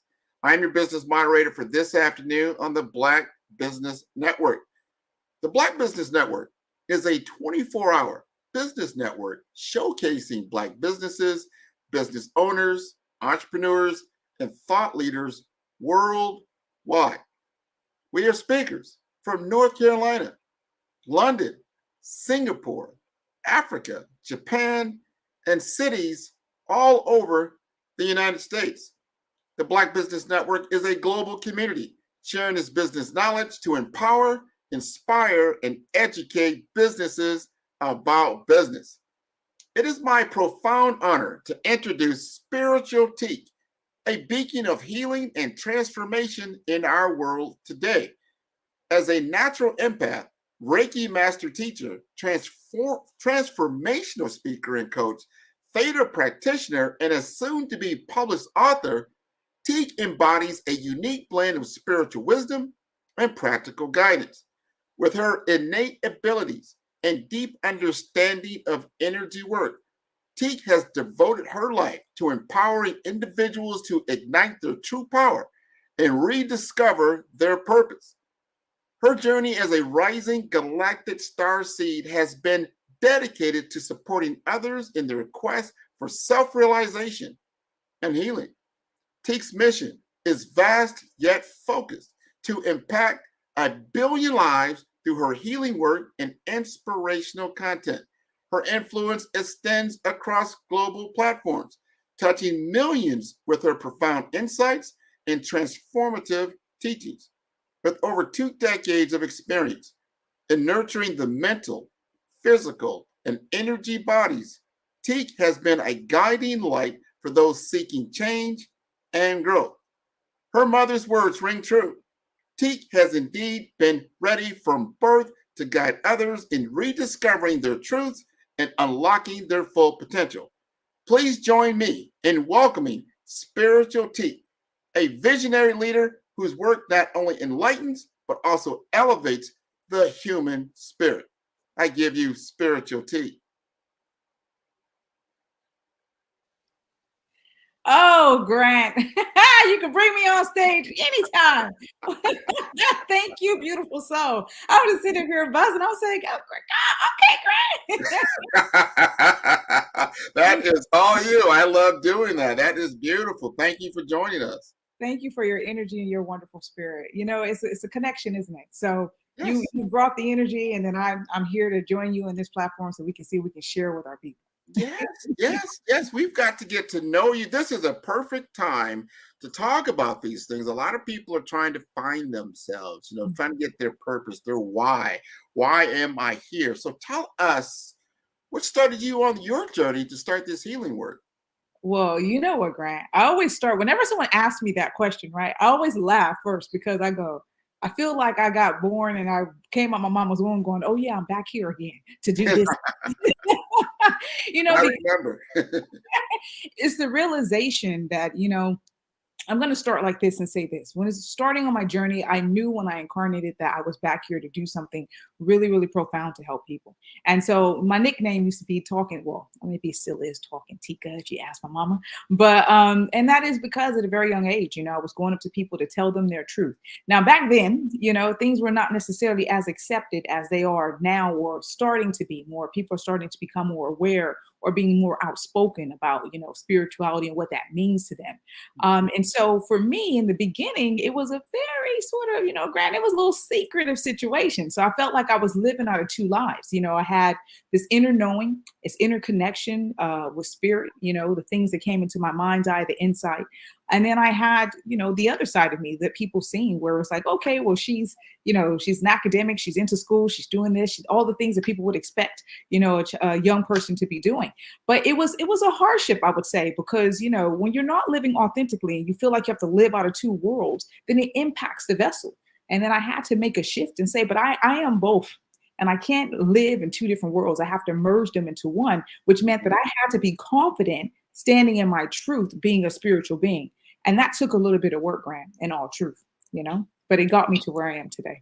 And that's important. You have to live your authentic self. It's okay to be who you are, especially like you said, this is 2023.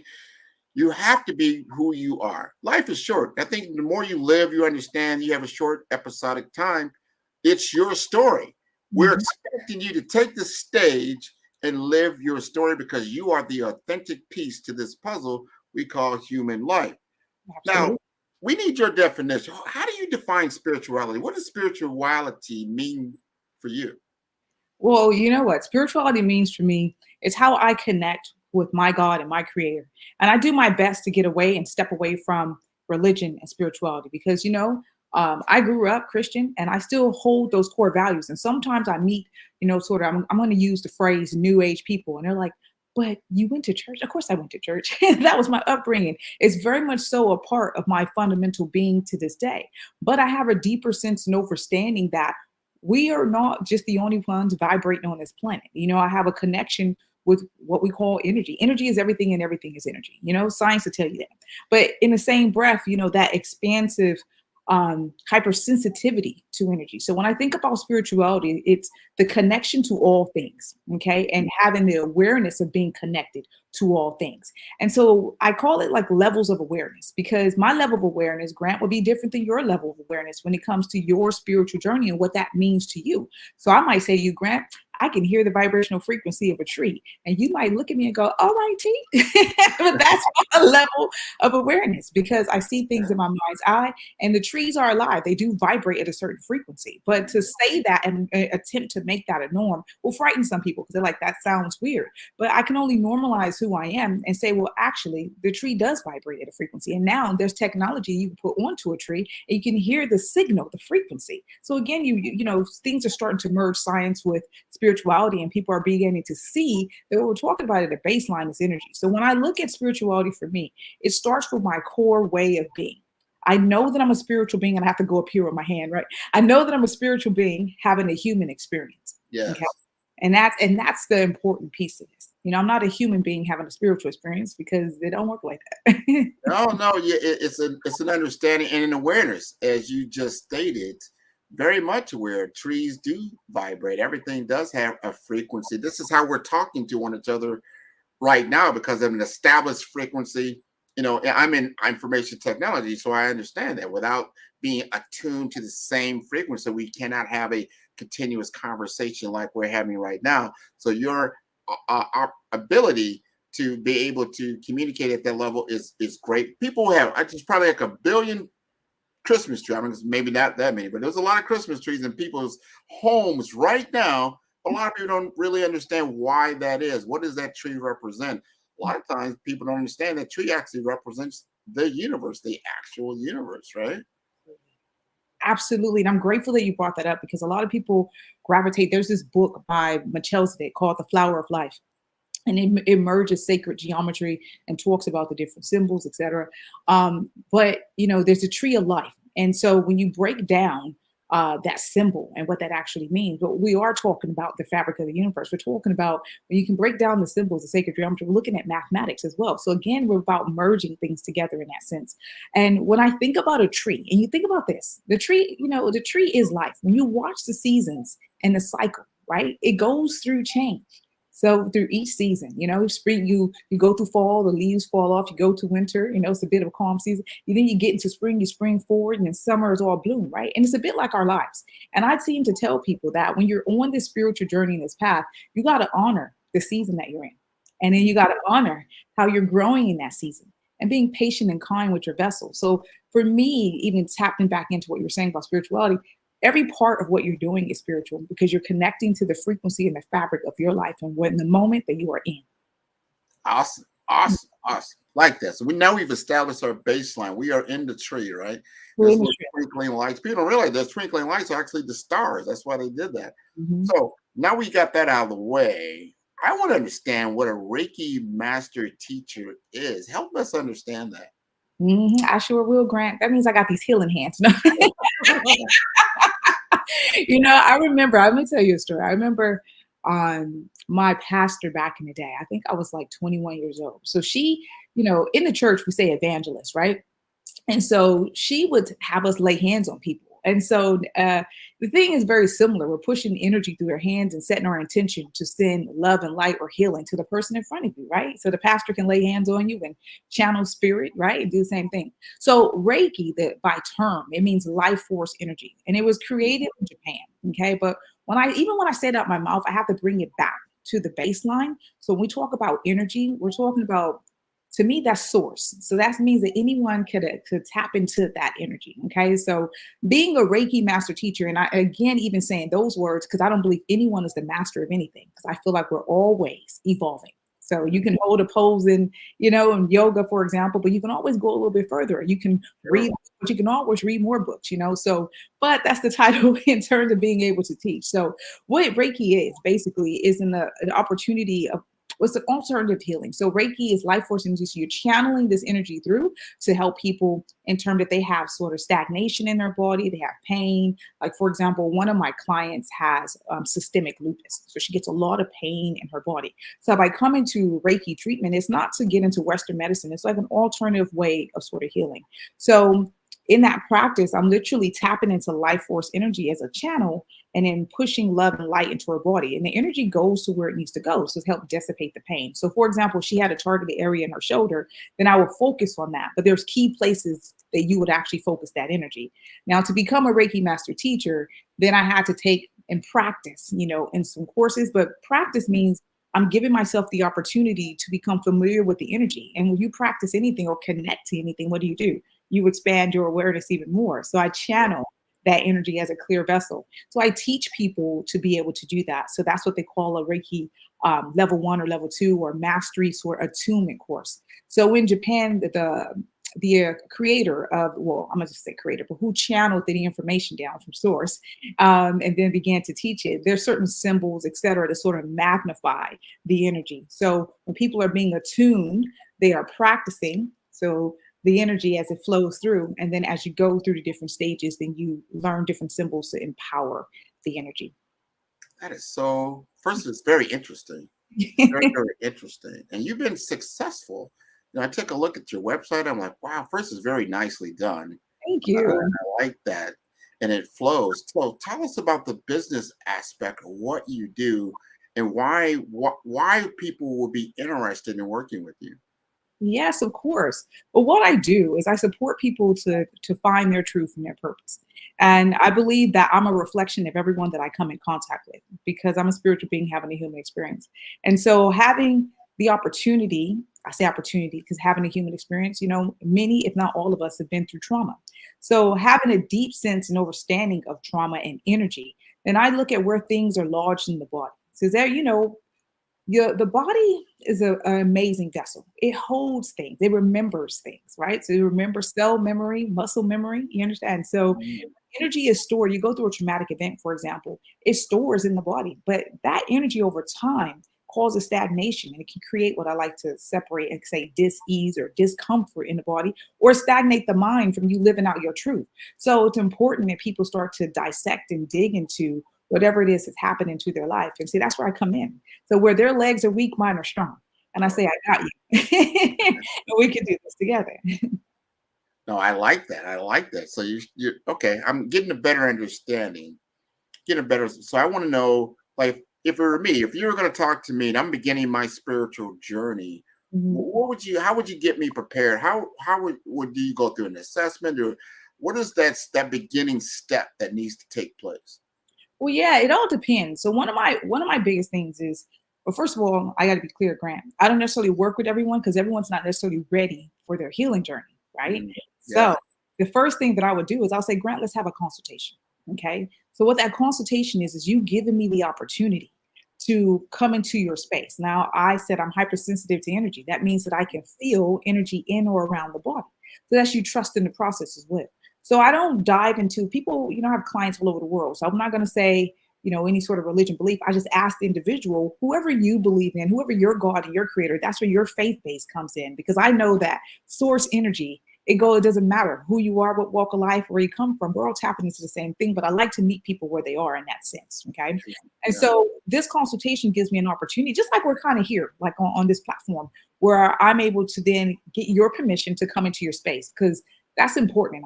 Let's say that, people who are on these spiritual journeys are going to different people to seek sort of advice or healing. It's important to me to ask permission, because you shouldn't just go into someone's energy without their permission. Okay. So I just flatline that, right? Yeah.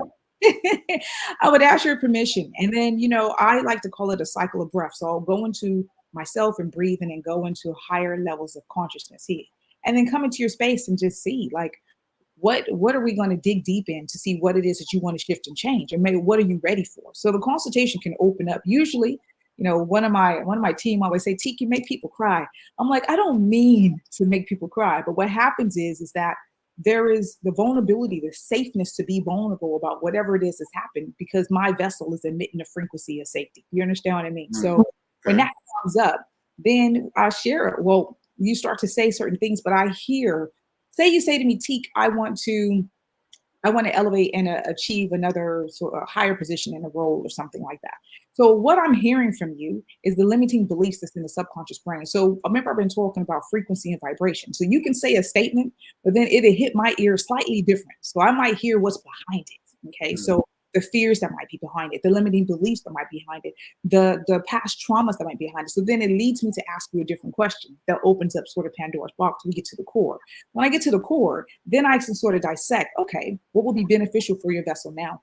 And then I actually step away from the consultation once I figure out and hear what I need to hear. And I go back and I channel up, and then I come with a proposal, because what I don't want to ever do is just, for example, like I do Reiki and say, you know what, Grant, come for Reiki. And Reiki's not for you right now. See, I believe in being authentic. So I need to make sure that I'm giving the vessel exactly what they need, but it has to come from spirit. Right. A disservice. This is interesting. I know this, like I said, different levels of awareness. There's different cultural differences in people. Do you find, like, working with someone that's in Asia or the South Pacific or Africa, as opposed to someone of American background and more Christian based, you see there's different, how do you work with all these different types of personalities? Yeah, I think, you know what, Grant, good question. The thing is I work with the energy of the spirit. Okay. So whatever you have done on your human experience, or whatever you're tapped into, I look at your spirit and where you are, how your spirit is elevating because I truly believe that your soul came here to learn. Okay.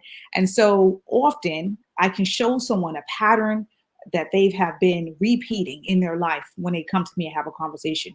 And you hear sometimes people say, I don't know why I keep experiencing this. Well, the soul actually haven't learned that lesson yet. And if we want to elevate and move past that, then we got to dig into the core of why that's happening. So all the noise around religion or culture and background, I move past that because I'm looking at what's happening with you as the individual. What are you actually attracting into your life and how we move that? Like I have some cancer patients. Okay. So now, without getting too deep, I just want to give an example because we're talking about energy and frequency, right? And that you were speaking about from technology standpoint. So, but if dis-ease holds a certain vibration, that means if you can start raising the vibration, then you can create change.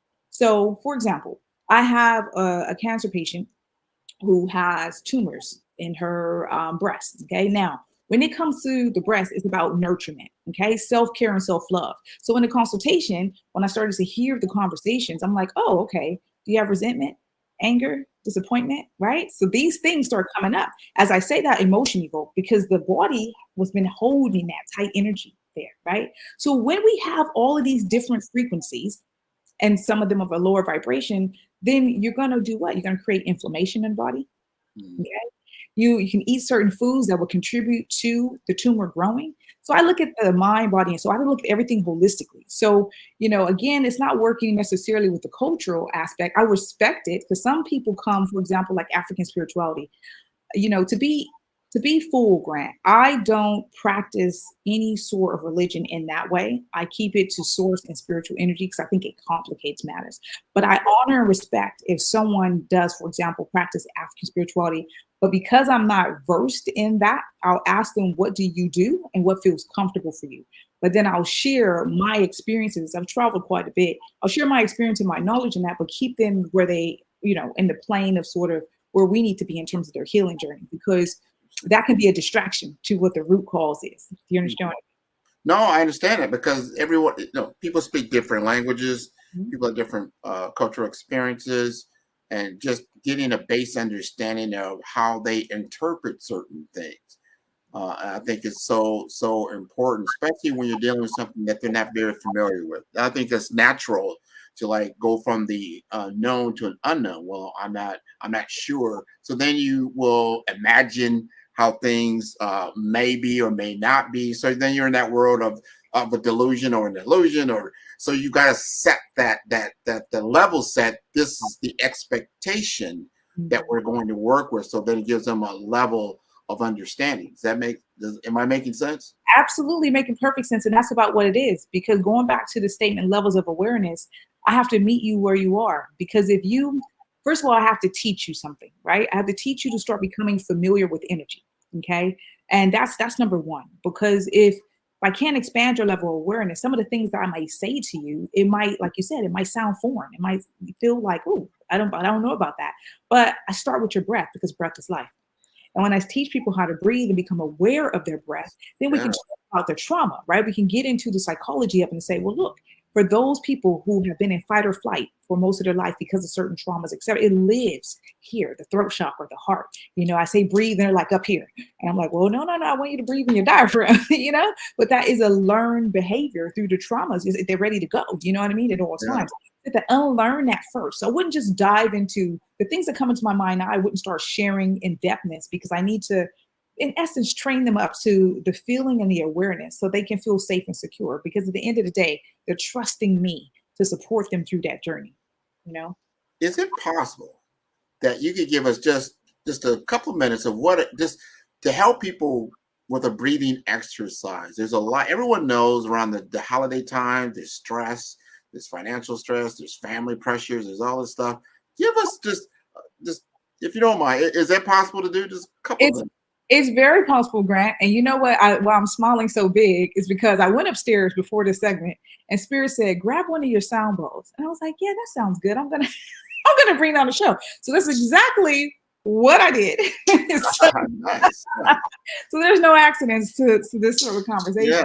But let me explain this for a moment, because you see this beautiful golden baby here. So I became a sound therapist when I spent some time in Nepal. Okay. And I'm one person that if I'm going to do something, excuse me, that I like to go to where it originates from. So when I started working with sound bowls, and specifically this is a Tibetan sound bowl, and it is handmade.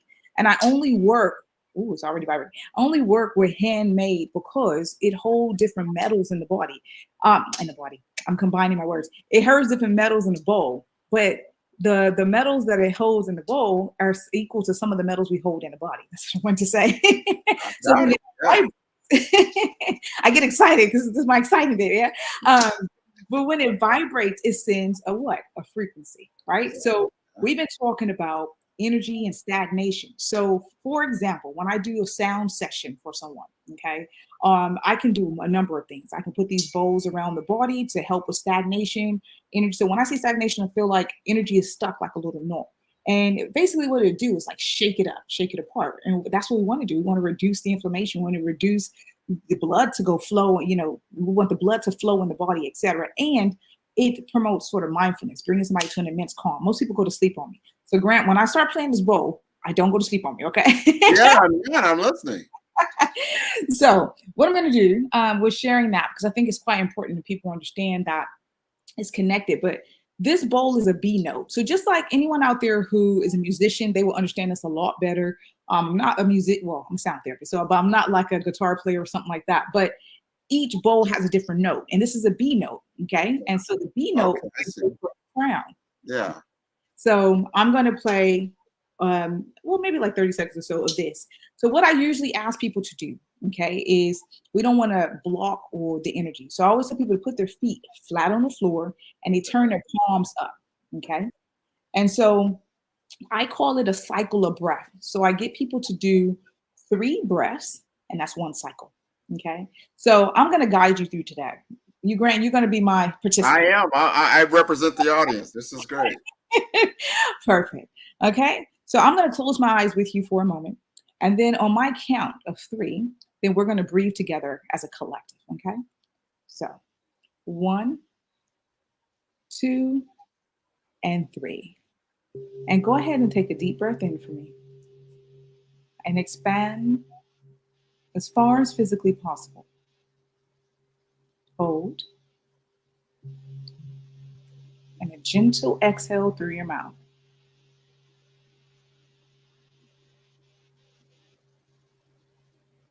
We're going to do that 2 more times. Inhale, I'm going to say divine white light and healing energy. And then hold that vibration for me. Now slowly exhale through your mouth.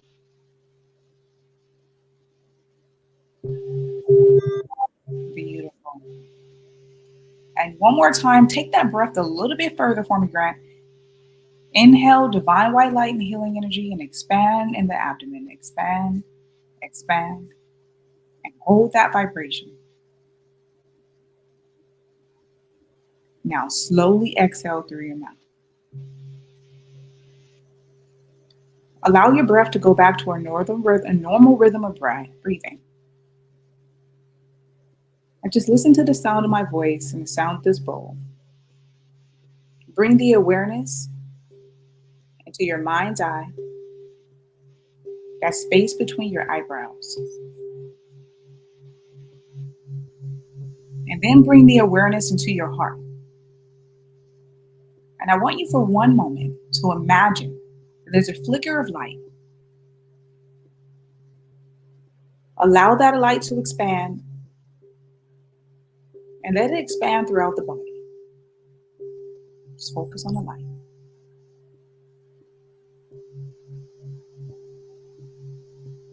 Expand, expand.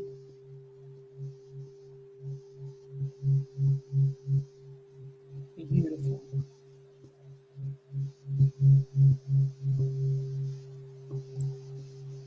Bring the awareness into the base of the feet. And I want you to imagine, just like a tree, their roots began to grow, securing you into the earth. And let your roots grow as far and as wide as you can imagine. And then I want you to take another inhalation and imagine that those roots are becoming illuminated with divine light and healing light. Let that light move up the roots into the base of your feet, igniting every cell, up your legs, up your spine, into your heart, your throat chakra, your mind's eye, and your crown. And let's expand that light 3 feet, 6 feet, 9 feet above your crown. Create a circle in your mind's eye with you in the center. Take another deep breath in. Bring your awareness to your heart and exhale. Beautiful. When you're ready, bring those hands together for me. Just gently rub them together and cuff them over your eyes just to bring some of that energy into your eyes. Slowly exhale. And then you can gently open your Wow. eyes. How was that for you, Grant? Oh no, I feel, very renewed. For certain, that was great. I feel the energy flowing, throughout my body. Yeah, that is wonderful. I like that. Was that your first time hearing the sound bowl? Yes, Oh. I believe so. I've heard certain sounds, but I haven't gone through an exercise like you just brought me through. So that was Okay. very good.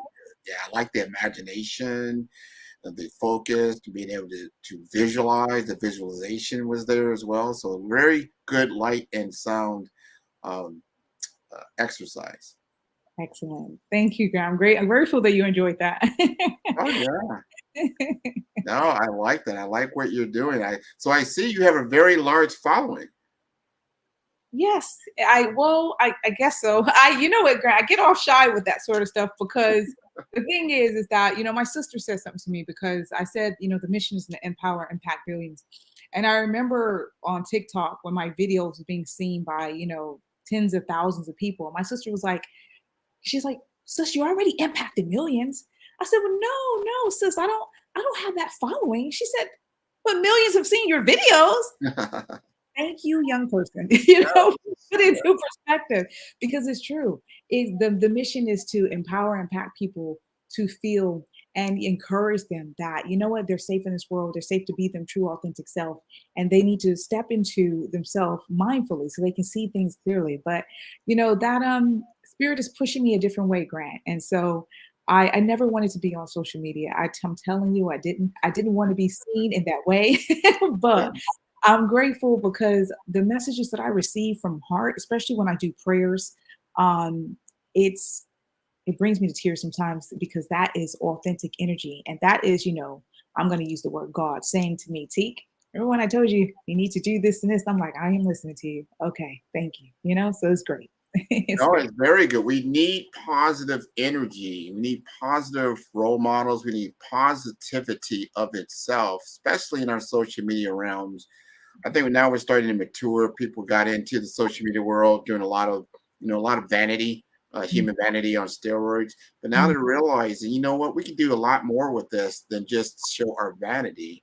We can show a lot of wisdom, knowledge, share our expertise. It's all about how we utilize the tool. And you brought up something earlier that I really liked is like what you focus on is what comes into your life. Right? So I think you're bringing forth a lot of positive focus, just like now. I think a lot of people probably tune into this show and they're expecting a lot, business, and then they see like, wow, you know what? That was actually healing. That was something I wasn't expecting, and I felt better for it. And I want to thank you around that. So we've got a few minutes here, Spiritual T. Tell us more about, especially when it comes to you had mentioned something around some testimonials. Do you have other, like, how have you helped other people? How have they just been touched by what you've done? Well, you know what? Thank you for asking that, Grant. I do things in a number of ways. So, I speak at different events and I show and teach people how to dive into their energy, a bit like what I just shared with you, but on a deeper level. I host retreats. So I've been hosting retreats for the Divine Feminine for a few years now. And I launched my first one for men this year because I'm realizing that there's a lot of people out there focusing on Divine Feminine, and we need to focus on Divine Masculine as well. And so I support people on a deeper journey through retreats because I have more time with them. I do one-to-ones and a lot of transformational work. I do that coaching element so where I can speak to them one-to-one and support them on their journey or whatever part of their journey that they're on. So I feel like with me it's limitless. You know, I host events in the community. I'm about to collaborate with some beautiful twin sisters where they have a soap making business. And I said, you know what? Let's do something mindful. Let me add some, a bit of sound. I was at the Yoga Show, which is a major event here in England. And I realized that people were longing for that connection. So I had I don't even know, like 70 to 100 people in this little space, people trying to crawl in just to get the sounds. And I said, you know what? It was love. So when you ask me, what do I offer? I offer love, Grant. I offer my art. I offer my authenticity. And I think that is infectious.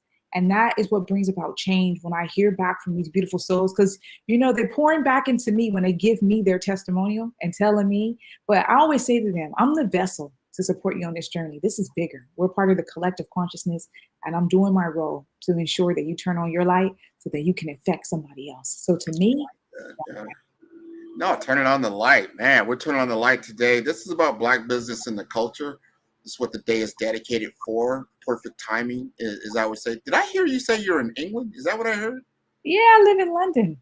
Yeah. Wow. It's kind of, what is it, like around 8, 9 o'clock in the evening in London? It's about to be 8 p.m. Yeah, in about 10 minutes. Yeah. This is beautiful. So we get to share this global experience with Spiritual Tea on this show. This is wonderful. This is how we share culture and in a lot of different areas. And I'm glad you're doing what you're doing. We've got about 5 minutes left here. Mm-hmm. And you've talked about a number of different things, but I'm probably missing something that's probably itching for you that you want to bring to our audience. This is such a special time of year. We just passed the winter solstice. Yeah. People don't realize what does that mean? That's when we don't have as much light on our little planet here that we normally do in the spring solstice. And I think that's what brings us to that fine focus where talk to us more about what we probably need to hear about during this time. Well, you know what?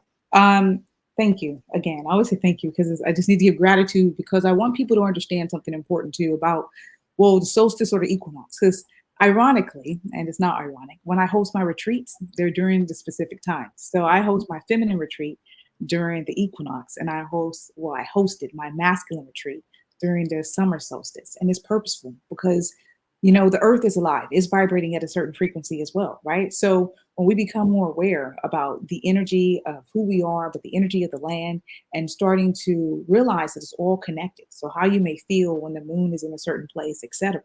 But, this month in general, and the energy around for me that I've been teaching people that's been coming up is about completing cycles. Okay. So we're in December, and the solstice, is about, that shorter time of reflecting. But equally, what I've said to people is this: I need you to start looking at your patterns of behavior. Think about this year in this time.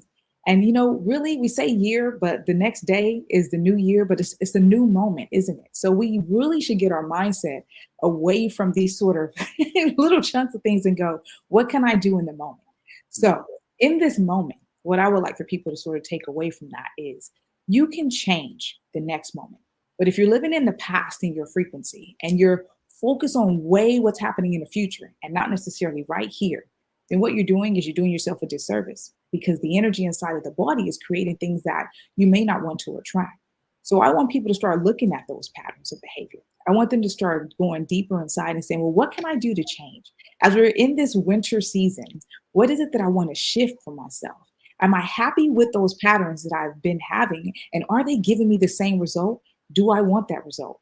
And if the answer is they want that result, then keep on doing what you're doing. But most people are going to say they don't want that result. So that means you need to pivot. And a pivot could be something as simple as starting a mindfulness journey where you focus on breath. And I don't go any further past that than tell someone to start focusing on their breath, because the breath and consistent practice of a conscious breath leads to a clearer mind, which slows down the anxiety and everything else that comes along with the stresses of living in this life. And then when they do that, they can start seeing things more clearly. We can start to shift those patterns. So for me, this hibernation season is really about reflecting into self, loving on yourself a little bit harder, knowing that it's okay to put yourself first, and making sure you're making choices that is for your highest and greatest good. Oh man, great wisdom, great insight, getting to the path forward in 2024. How can we, do you have some upcoming events? I think you kind of alluded to that. Do you have some specific dates that people can tune into?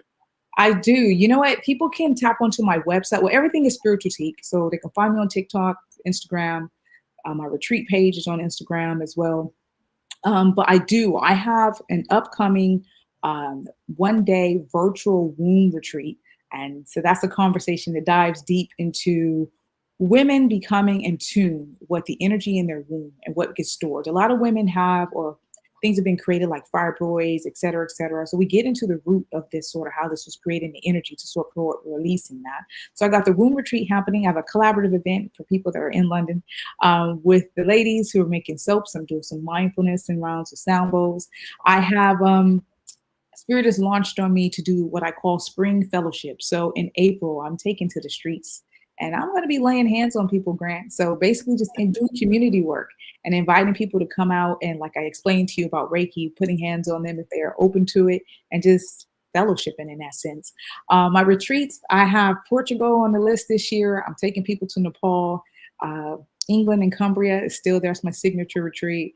And we're taking a bus tour down in Cumbria. So it's all exciting things. And obviously people can tap into any other service that I offer, like one-to-one stuff. But it's busy for me, but it's a good busy. And I can't do anything but have gratitude and love for what the Creator is putting forth in my life to help me support others. Well, thank you for doing what you're doing. This is wonderful. I encourage everyone to tune in to how to get in contact with you. You're going to leave us again your website information, and then take a look at those different retreats that you have so they can put them on their calendar.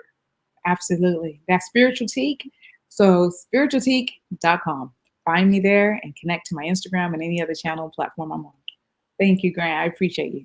So thank you. Happy New Year. Genius is coming, and I'll see you on the other side. Thank you. Wonderful, wonderful work. The Black Business Expo's mission is to raise funds for high school seniors going to college or K through 12 entrepreneurs. This expo is a fundraiser for students. You may go to www.blackbusinessexpousa.com to donate to the scholarship fund, or use the Cash App that's on the screen below. That is $BBXUSA. Our goal is to give laptops and up to $5,000 to 10 students. Students can register online at www.blackbusinessexpousa.com. Every dollar counts. So we want to remind you to donate to the scholarship fund. We want to thank our Black Business Expo USA sponsors for December 2023. NC100, Moody Capital Partners, Suede Soul, Lotus Richey Coaching and Training, the Hello LLC, Carolina, Virginia Minority Supplier Development Council, Step Management, Firestar BDM, BHS and Associates, Margie McLean Foundation, Genius is Common, Earth Essentials, Milani Shani Global, Executive Woman Success Institute, The Quality Coaching Company, Superwoman Business Services, Creative Force Studios, Lee Entertainment, Artistic App Design, Black Business Expo USA. Genius is Common, and I'll see you on the other side.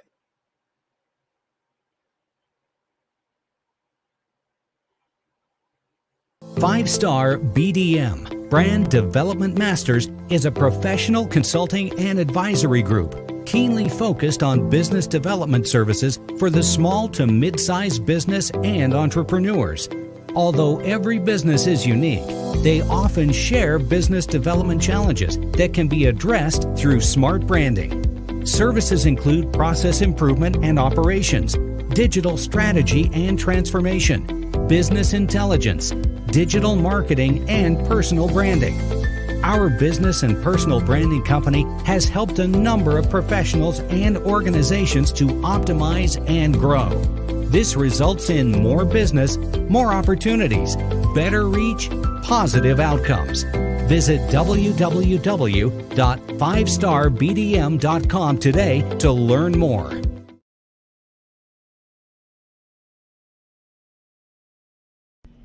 Why do I do it? Phenomenal Tanya T. Wise, who is here from the great state of Maryland. Tanya, welcome and thank you for being with us today. Can you indulge our audience a little bit and tell them just a little bit more about who you are and what it is that you do?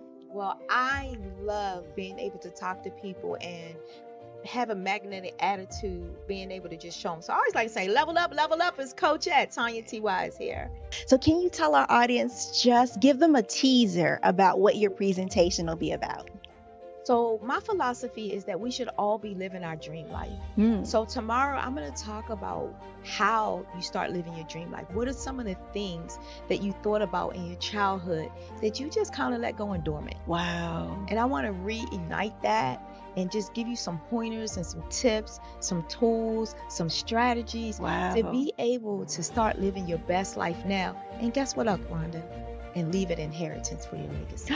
Oh my goodness. Okay, I know that's resonating with a lot of people. I've heard that you have a dynamic coaching program. Can you tell us a little bit more about that? Absolutely. So our coaching program help people that have the lack of time, that lack strategies, and lack the confidence to go after their dream life. So we help them implement tools, we help them implement strategies, as well as give them resources so that they can live their best life now and leave that inheritance. Wow. Oh, I love that. I love the leave the inheritance part. Listen, you are dropping some major nuggets, and I know a lot of what you're saying is resonating with a lot of people, but I think we're all curious. How did you even make this transition into the speaking and coaching arena? What's the story behind this? So I started out in finance, and I realized that a lot of people don't necessarily go after their dream life because of the lack of finances or the education behind finances. But it wasn't until I lost my firstborn, my only son, that life changed for me. And where I was going after it all, living the corporate life, hit my 6-figure income and living in my dream house with my dream man, driving my dream car. I nearly lost it all when I lost my son. And so I realized it only takes one financial catastrophe that can change your entire life. That's what made me start All New Beginnings. Because no matter what's going on in life, there's a new beginning. And because of that, we develop a program called Wise Minded. My little slogan is, don't just dream it, let's live it. If they want to connect with you or work with you, what is the best ways for them to be able to do that? Well, for my social media guru, you can connect with me on every single social media platform as Tanya T. Wise.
Dr. Eric Kelly III and a host of phenomenal speakers from all around the globe for this 7-day virtual event that you don't want to miss. The mission of the Black Business Expo is to raise scholarship money from kids all the way from high school all the way from college. The Black Business Olympics is one of the largest Black business showcases in the world. It is an opportunity for businesses and companies to showcase their businesses globally. We are going to be giving away laptops up to $5,000 away to students. Again, I'm Olivia Appleberry, the founder of 2 Cents Finance and one of the speakers for the expo. I am so excited to see you there. For more info, go to www.blackbusinessexpousa.com or call 919-308-9090 and hope to see you there. I am Black Business. From the moment I wake until the time I sleep. Yes, I am Black Business. I am Black Business. Tell me, are you Black Business? I am Black Business. Do you support Black businesses? Listen, I support Black business because I am Black Business. Black Business Expo, one of the largest business showcases in the history of Black business in the world.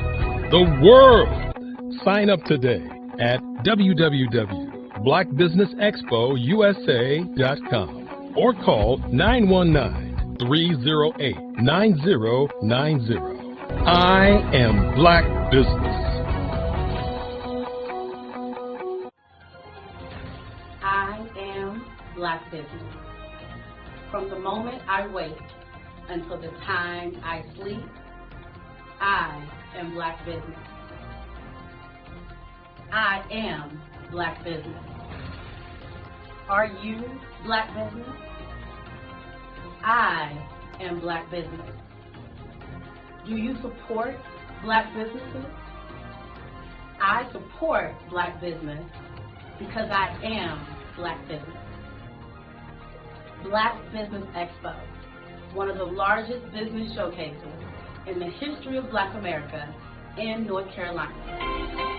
Join Dr. Eric Kelly III and a host of phenomenal speakers from all around the globe for this 7-day virtual event that you don't want to miss. The mission of the Black Business Expo is to raise scholarship money from kids all the way from high school all the way from college. The Black Business Olympics is one of the largest Black business showcases in the world. It is an opportunity for businesses and companies to showcase their businesses globally. We are going to be giving away laptops up to $5,000 away to students.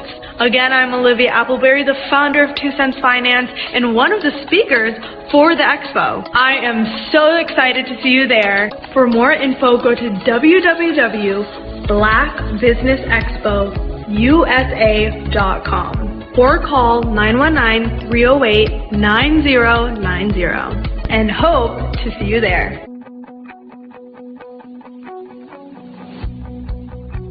I am Black Business. From the moment I wake until the time I sleep. Yes, I am Black Business. I am Black Business. Tell me, are you Black Business? I am Black Business. Do you support Black businesses? Listen, I support Black business because I am Black Business. Black Business Expo, one of the largest business showcases in the history of Black business in the world.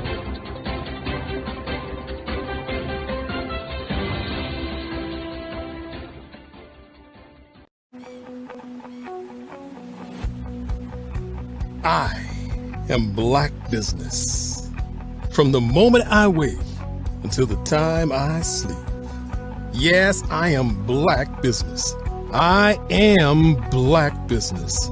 Tell me, are you Black Business? I am Black Business. Do you support Black businesses? Listen, I support Black business because I am Black Business. Black Business Expo, one of the largest business showcases in the history of Black business in the world. The world! Sign up today at www.blackbusinessexpousa.com or call 919-308-9090. I am Black Business.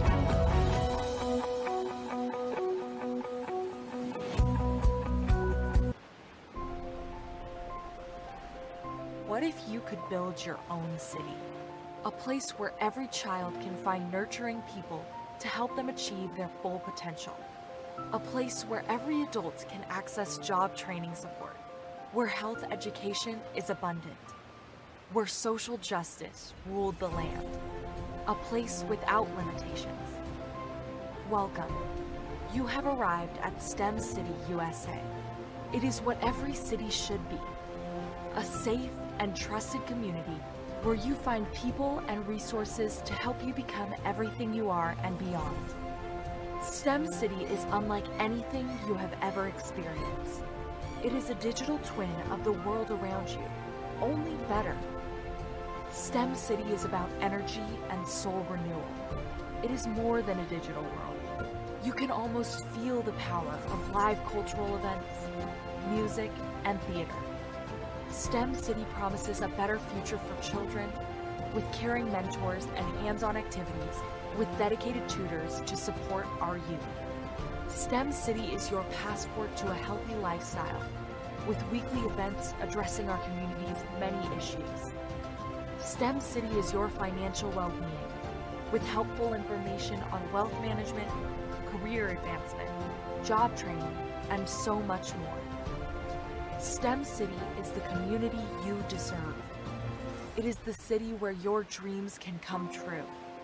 STEM City USA, a place in the sky that is accessible to all who reach for the stars.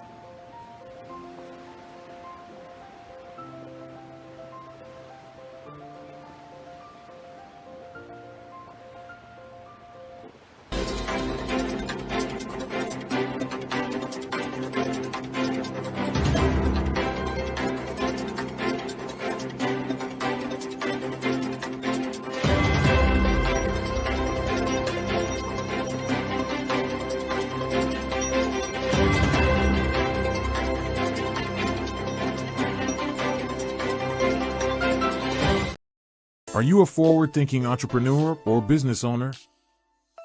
The world is changing faster than ever, and it's time to pivot and adapt to the future. Hello LLC is here to help you do just that. Hello stands for helping enterprises leverage leading-edge optimizations.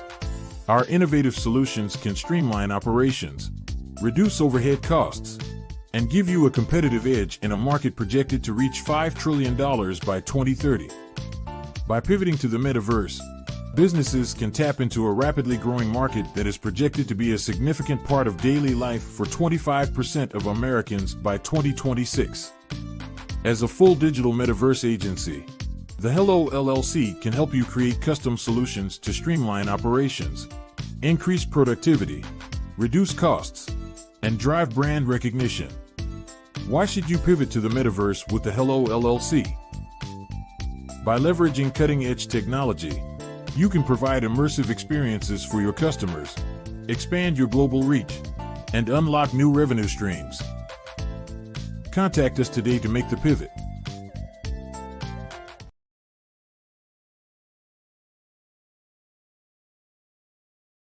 Sometimes you got to hear the news from the Black perspective, and more specifically, Black publishers. And that's exactly why you have to download the Hey Ty app, the largest mobile app delivering breaking news, videos, and podcasts from 200 of your favorite Black publishers. Yes, 200 Black publishers delivering news as it happens, literally all in one app. Go to HAYTI.com or download the app in the Google Play Store or Apple App Store. It's completely free, along with information that you can trust, so go check them out.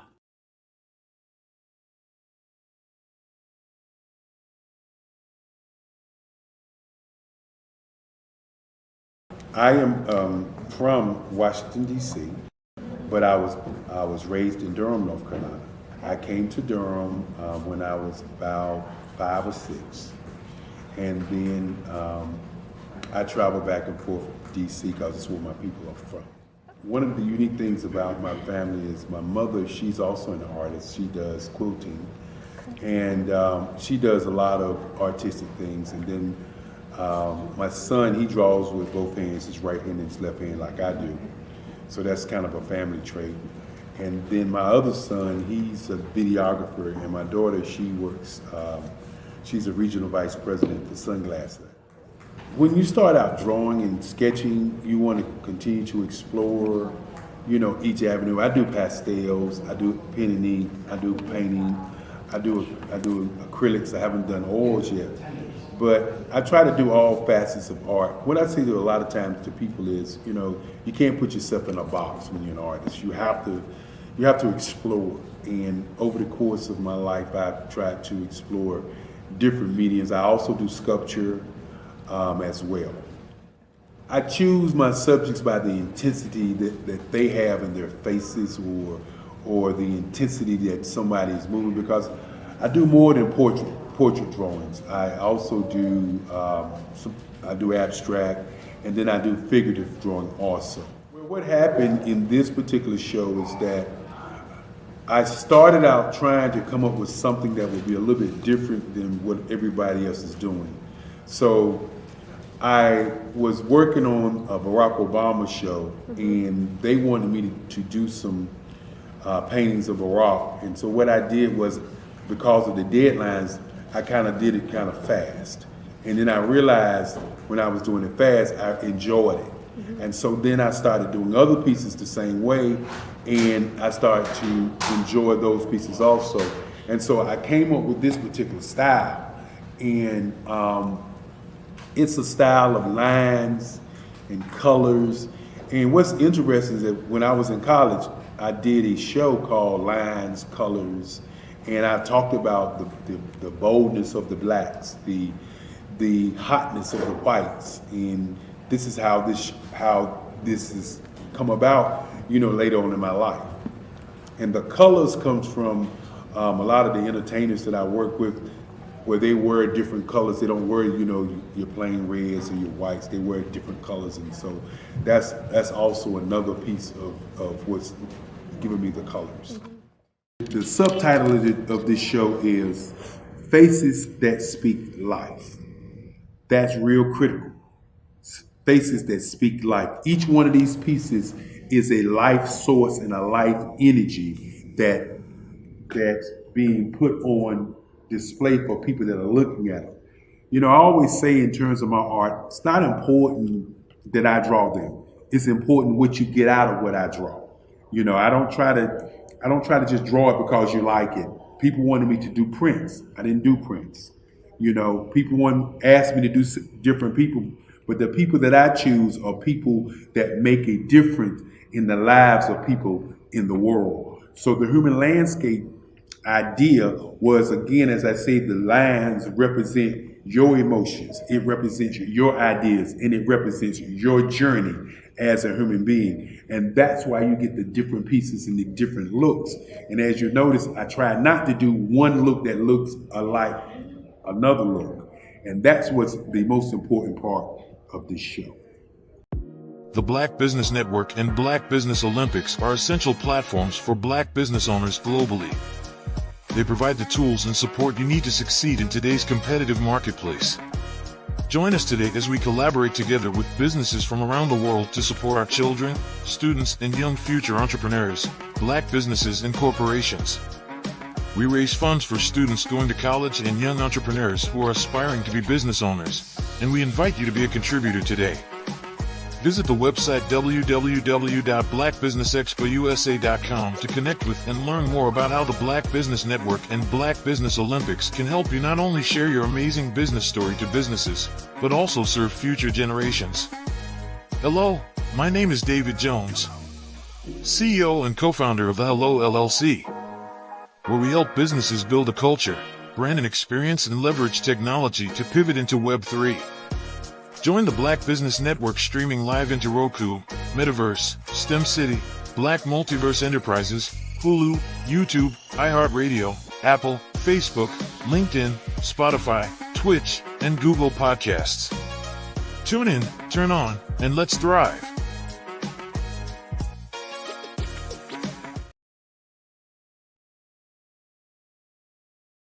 Hello, I am Dr. Eric Kelly III, the visionary strategist and founder of the Black Business Olympics. I invite you to showcase your Black-owned businesses on the Black Business Network global stage. The Black Business Olympics is a global Black Business Network platform that propels Black-owned businesses into the international spotlight. By showcasing your business on the Black Business Olympics platforms, you can reach a worldwide audience of potential customers, partners, and investors. You can also establish yourself as a thought leader, an expert in your field, attract lucrative partnerships, and more speaking engagements. In addition, the Black Business Olympics platform provides a valuable opportunity to connect and collaborate with like-minded entrepreneurs and business professionals from around the world.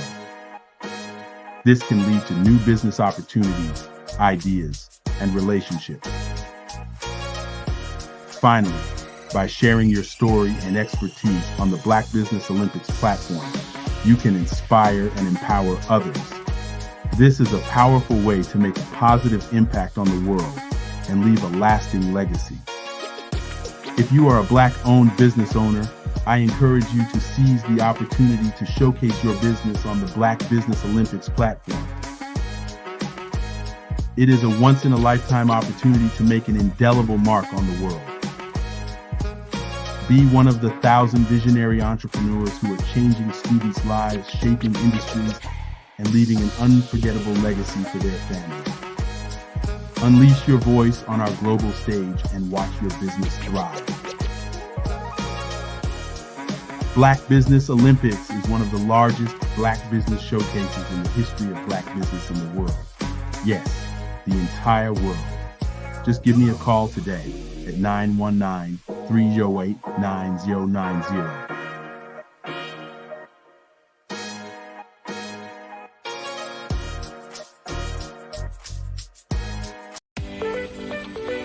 You are in the right place at the right time. The Black Business Network opens again for its Black Business Olympics, a 24/7 broadcast on business, strategies, global branding, social media marketing, finance, advertisement, and much, much more. Featuring the top, most powerful entrepreneurs and speakers and thought leaders from all around the world as they gather together for this phenomenal event. Join the Black Business Network streaming live into the metaverse, STEM City, USA, Black Multiverse, Pod TV, Roku, Hulu, iHeartRadio, Apple TV, YouTube, TikTok, Instagram, Google Podcasts, Facebook, LinkedIn, IBM TV, Spotify, and Twitch. Tune in today and be a part of this amazing movement. The Black Business Olympics welcomes you.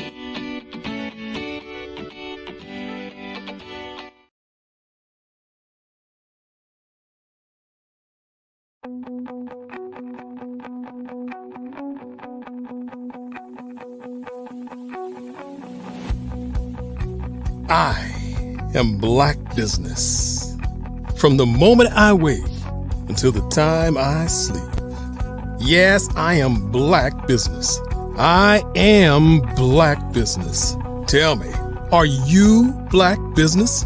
I am Black business. Do you support Black businesses? Listen, I support Black business because I am Black business.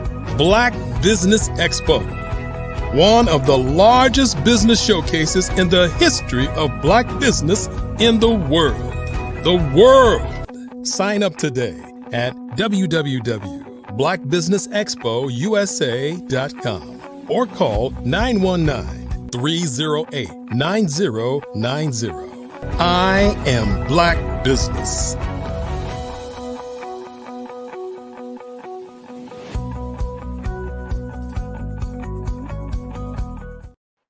Good afternoon, and good afternoon, business owners, entrepreneurs, thought leaders, and corporations. Welcome to the Black Business Network.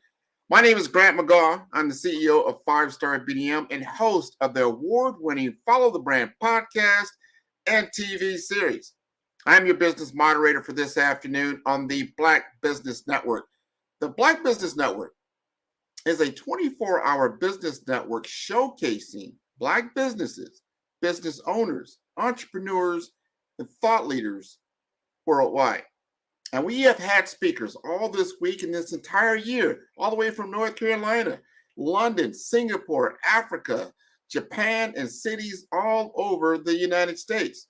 The Black Business Network is a global community sharing its business knowledge to empower, inspire, and educate businesses about business. And I'm going to have on the stage with me right now, we're going to have a fireside chat, Miss Felicia Ward. Now, Felicia Ward, if you're not familiar with her, she is a Fortune 100 marketing communication strategist. She's a member of Fortune BLK, that's Forbes BLK, board president of HR for You Inc., which is a phenomenal program, and the Amazon best-selling author of How to Break the Glass Ceiling and Still Keep It Nice. She has over 35 years of expertise as a trusted senior advisor. She's a spokesperson and consultant to C-level executives, dignitaries, and politicians, especially during crisis response and reputation management. And she is the principal strategist of her self-named firm, Felicia Ward Marketing. She's going to come up with me tonight, and we're going to talk about how we can actually work with the Black Business Network to make it even more impactful in 2024. So I'd like to welcome her as a colleague on the Black Business Network.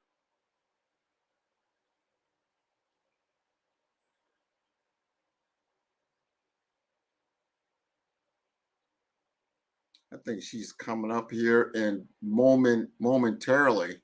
One of the things, if you've been following the network, we have been stepping through frequency over the last 2 to 3 years. We used to do it once a quarter, and then we did it like every other month. And this year, we're doing it every month. So from January to December, we have had a Black Business Expo.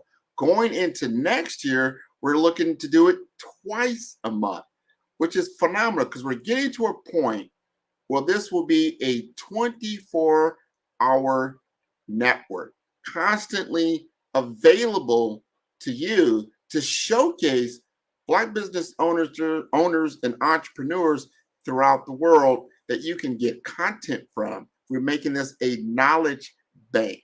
So as you tune into us, and then you have specific requests or knowledge that you want to see, whether it's going to be in financial empowerment, whether it's going to be in technology innovation, career development, business development, marketing, branding, cultural awareness. This becomes a way for us to have our own network, to have a voice in our own community, talking about the things that are most important for us. This is so important. So you can get a better understanding of what's capable for you as a business owner to actually empower your community. This is so this network, this is what it's all about. And we go all the way down, not just at the business level, but we go into academia. So we look at universities and the partnerships that we are establishing with universities. And then we go into the K through 12. And this is a fundraiser for K through 12 students that need technology to be able to compete in today's world. So here's Felicia. How are you doing? I'm well, Grant. Good to see you again. Excellent, excellent. So that's what we're going to talk about how we can. I just gave a brief history about the Black Business Network as far as our frequency, how we've been doing it now every month. We're going into 2024. We're looking to do it twice a month, which is even more, with our goal of being a 24-hour live network. This is going to be phenomenal. I want to get from your lens, and you've worked with a number of different organizations, and as you peer into the Black Business Network, some things that what, I would like to see these things happen in 2024 to make us even more impactful. Do you have any ideas along those lines?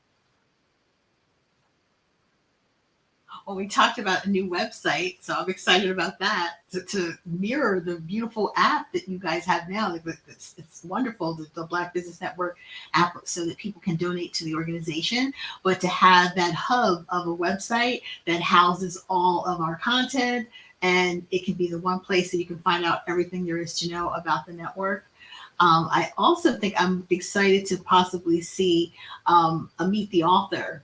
So I'm sure there's so many different speakers who have books like I do that you could meet the author. You want to also meet the podcast speaker because it gives people a one-on-one opportunity to have what I call coffee chats to find out how did you get started. So you have a podcast, I have a book. There's different platforms that people can pursue and kind of have a one-on-one conversation or get some information on how do you get started to help expand the platforms within your business. Oh, that's wonderful. I'm glad you brought that up. I was just talking about that, having a knowledge center, right? This is our center of excellence for Black businesses. And you want to be able to go to that resource and easily find the information that you're looking for that resonates where you're at in your business. So how can you do that? Right now we have content out there on YouTube. I mean, there's a ton of YouTube videos on everywhere, but it's not classified in a certain way that you can tune in like, hey, you know what? I want to listen to Grant McGaw's podcast, to your point. Or I want to listen to Felicia's Ward. She's been on the show 4 or 5 times. I want to see her particular clips. So we're going to be able to do that going into 2024. And if people don't know, you just mentioned that this hasn't been rolled out worldwide yet. Only a few people know about this, but we do have our own network channel. If you go to bxtv.org, at bxtv.org, you're going to see what's going to start coming out in 2024. So I like what you just said, that we should be able to like, hey, here's a library. These are all the Black entrepreneurs who have written books that now you can go to very easily, find out where that book is, how to get that book, maybe read an expert about that book or something to that effect. I love that. Any other ideas? Gift certificates. So when Christmas time comes around, to purchase products and services from Black business owners. Purchase the person's book, give gift cards to your friends and family to purchase and support the authors of Black books, support the products and services of the business owners that participate in the network. So it's a great proliferation of information, but the products and services, it's a great way to support Black business. And what do we say? I am Black business. That's a perfect way to offer that as a great gift for the holidays or any other gift giving season. Graduations and things that come up to give someone, and even probably have many courses. I think the educational courses on how to get a grant or how to provide additional funding for your business, how to write the proper business plan, that people could take some courses and information on and speak to some of the speakers, but also be able to have some help in getting those things done and have templates for people to be able to purchase and some free resources. I think that would be great. Whoa. I think we got everybody talking about that. Yeah, I think that's wonderful. I know that the Black Business Network, the second week, because right now you have week 1, and everybody's speaking. We have a lot of the speakers. Everybody comes out. There's a dedication for each day about what it's going to be about, whether it's marketing, it's about culture, it's about technology, those things. The second week will be dedicated to literacy. So that means those artists or those authors that are out there that have works, we're going to make sure that they're showcased, and we'll have people like me, like, on the podcast front out there as well. I think that's wonderful. This is a way to make it easily to access the type of content that you're looking for. I think this is going to be wonderful. Now, I know you're a marketing genius. I'm going to say that's your genius, right? You're a marketing genius. As you have perused and you look over how the network is put together, you mentioned that the website will be updated. That's one thing. What would you recommend for that website to make sure it has in its content to make sure that it's at a state-of-the-art level? Obviously, search engine optimization so that everything is searchable. That's one of the primary things, so that you can see what you're looking for and having those keywords on the page to know how people can search for things, find the information, and then to be able to have information on who participated. All these businesses, the list of the businesses, like a directory. I think a directory would be good, and then have the bios of people who've actually spoken, so that if I'm a person from a mainstream corporation and I'm looking for a speaker that's on AI, I could find your name and search not only by your business, but by the topics and your specialty and what you do in your niche. And then you're able to kind of zone in on who you'd like to see more information. And you can actually hear from the person, see the person speak, go to their site, see all of the information. So I think a business directory would be a great opportunity. And as I also said, free resources. People, you want to be able to have people come back to the website over and over again. So if you have resources like templates on how to write a business plan, how to find funding for your business, that would link you to other resources and things that are out there, how to get on sam.gov, how to find business contracts and government contracts for your state, so that we have some partners that you'd be able to list the another website link that would be considered to be the authority in that particular industry. So everything would become, as I said to Dr. Kelly, a one-stop shop. You want people to visit the website on an ongoing basis. So if we have events that are coming up, that they could see what the events are, like events calendar, and how to partner with us. I think that's really essential as well, is that a lot of people say, well, there's so much going on. I see the potential to do so many things, but I want to have a discussion first about what I do and how I can marry that with what you do. So partnerships, collaborations, those are all great chats to have with potential partners and to kind of bring them into the funnel. Oh, I love that. I love it. We've got to showcase. We've had phenomenal, I mean, literally phenomenal speakers just like yourself on the platform. And we've got to do enough to promote that. So like to your point, like someone's doing a search on Felicia Ward, it should come up in the Google feed that you are a featured speaker on the Black Business Network. Wow.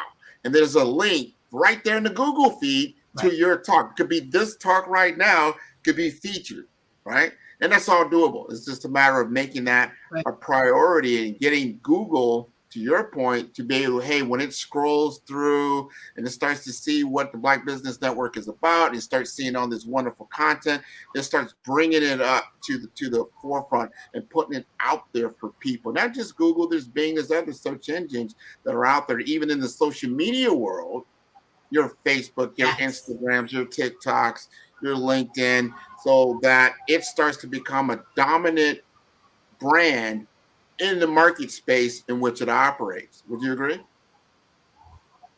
Definitely. And just think, by it being a one-stop shop, most people are not going to be inclined to go to, they're already at the Black Business Network, to go from your site to my site, and how many other additional sites would they have to go to find your content or my content, when they can actually see your profile right there and see links to what it is that you do and to find the information. So you're doing all of the search work for them, and they're able to find everything that they need, which makes people come back, because then we become a trusted resources of information. And that's the goal, is to have people come back to us continually for things that are coming up. And then, of course, Black business news, anything that's happening in the news when it comes to Black businesses, when it comes to market research information about the power of spending within the Black community. I think that's also very powerful. I've done posts about that, about just people of color in general, by race and ethnicity. People don't really understand the total buying power of a group and how powerful that is, and how we spend our money. That's also really critical, so that there's data-driven information that's out there that you can use for your business that would be credible. Man, it's so important. $1.7 trillion, which is a lot of money, flows through just the Black community. I think when you factor in the Hispanic communities and the others, there's another $5 trillion. The U.S. economy is around 20 or 21. Yes. So that's a lot of money. And you put that on a worldwide scale, that makes you about I think, as a top 10 country as far as GDP on the planet. So understanding our spending power and then having that power circulate continuously through the community is very, very powerful, very, very potent. So we've got to make sure, given the breadth and depth of the Black Business Network, to pull that together and have that one vehicle that they can go to. I'd like to see that happening, not just in the website format. As we all know now, we're going from two-dimensional websites to three-dimensional virtual worlds. And one of the great sponsors for the program, the Hello LLC and also STEM City, are already in what we call now the metaverse, these virtual worlds where they have content, where they have interaction, and you can get even more interaction with these worlds than you have on your 2D sites now. Right now, I think the average time a person spends in a website, it's around, I think it was like 3 to 7 seconds, not a lot of time. But those are what I call brochure sites. They're just going, getting quick information, then they're moving off. If you've got something there, to your point earlier about having information that really keeps them engaged. I know on my own website, I've rebranded it just recently in the last couple of weeks, in which I have all my podcasts right there on the site. So when you click on the podcast, instead of them, making them go to Apple, go to Google, or go to one of the other like Spotify, they can go right on my site, stay on my site, listen to the entire episode, and it's categorized by type or by speaker, so you can get that content. So I can see that happening in the Black Business Network, where they can go to that site, they can get great information. And to your point even earlier, I love it that he's like, you know what? Here are all the templates. Hey, I'm starting a business. How do I get started? Where am I doing business with the government? How do I get into SAM.gov? I know that there's a business, another business sponsor, or part of the Carolinas, right? They come on every month and they tell us how to engage in the community as a Black business, and they have tons and tons of information. So we can then put that information right there on the site to make it accessible, easily accessible to viewers.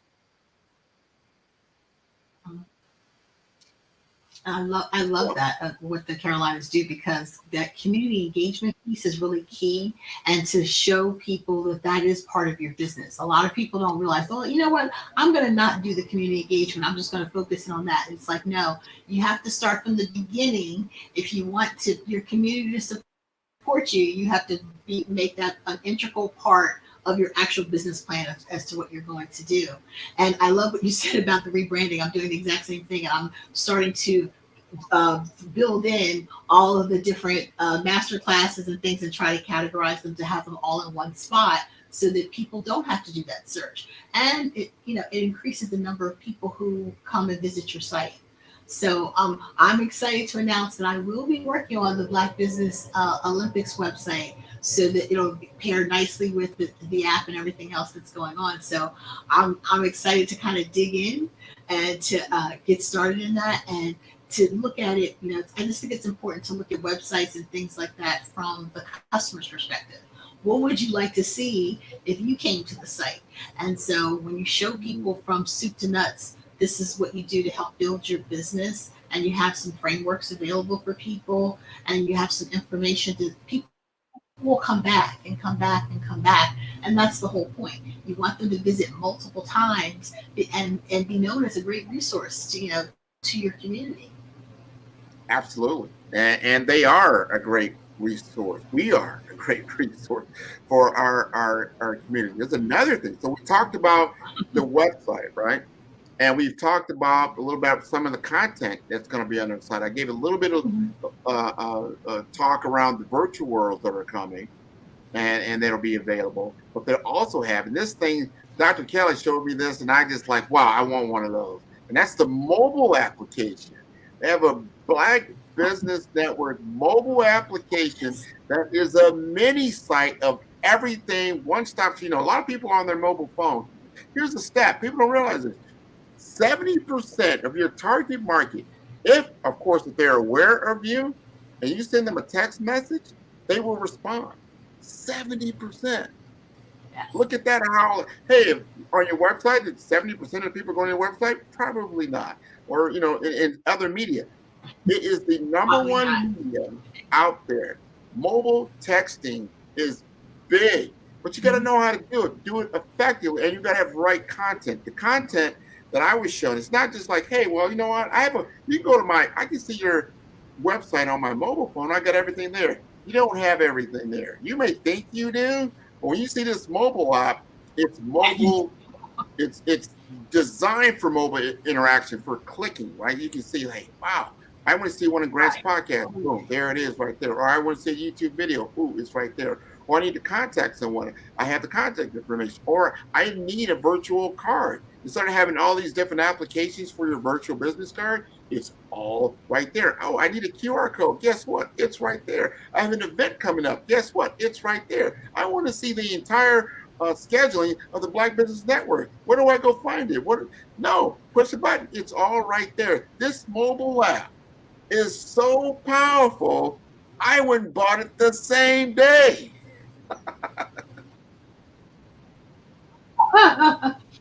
Well, I used it to donate, and I said, wow, what a beautiful, clean, very nice, clean interface. Mirrors a lot of what's on the actual website, easy to read. And as you stated, 70% of people looking at things with their phone. Gone are the days that people say, oh, I'll check it out when I get home and look at it on my desktop. People are actively looking at their phone the minute you tell them about something. It's our computers are in our mini computer in your pocket. That's really what a website is, a mobile application. And the more that you're playing into that mobile application, the more people will use it.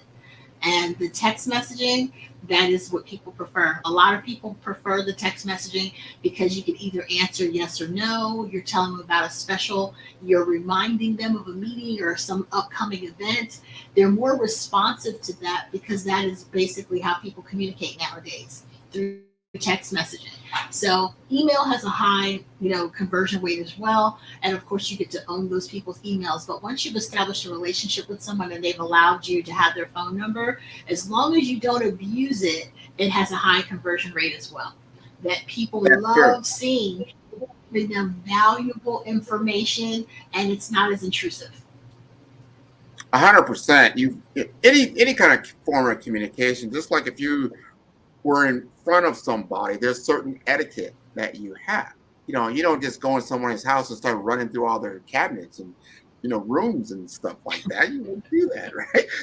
So think about that, like things that are natural. You don't just engage with somebody. I see this all the time. You engage with somebody and they just start throwing you all the stuff that they do in their business all in your lap. You're like, whoa, you way too early. You don't know anything about this person. So be careful about spamming people, and there are laws and regulations around it. However, if you use the tool effectively and responsibly, it can be your best friend. Because just like we were talking about, when someone if I asked about Felicia's business and she has a mobile app, I can easily send them not just their business card, but the mobile app. It has everything about Felicia's business, not just her contact information. And then I'm not asking them to go to a website and go to some other stuff. No, it's all in one.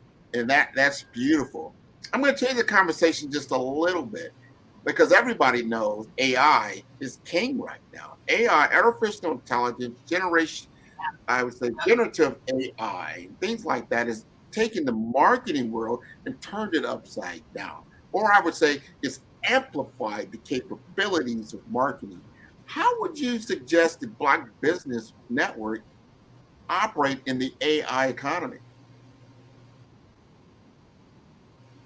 Well, obviously we talked about being responsive to your customers and your ideal clients. When you can automate any portion of your business to provide them basic information, a chat bot, to where do I go on the site if I'm looking for XYZ, being able to have that conversation without having a conversation directly and showing them. Also using AI to find out who the person is and what is it they like about the site, where you can have heat maps and things like that to find out what pages do people visit the most.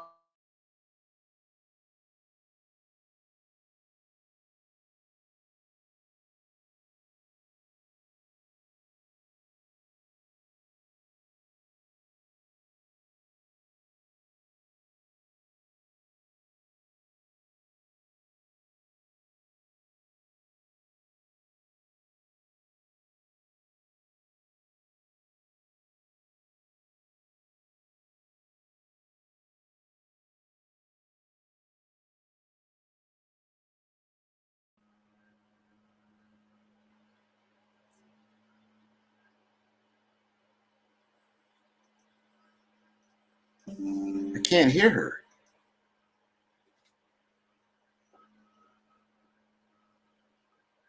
Okay, I want to make sure that we could hear her. It seemed like we lost some audio for some odd reason. However, I wanted to clarify and make sure that the Olympic site that'll be on TV will be streaming, and that'll be for Black business only as a membership. So there will be a membership and a subscription in 2024 as a hub that it's not on there now. They're going to have their own CRM that's going to be a part of that. And these are some of the ways that they'll be able to utilize AI going forward. Email automation, that is so big in knowing how to market. And not just, it's one thing having the technology, but you have to have the correct messaging. And that is understanding the audience. It's just like if I were in another country and I began speaking English and they spoke only Spanish, I'm going to have trouble communicating with them.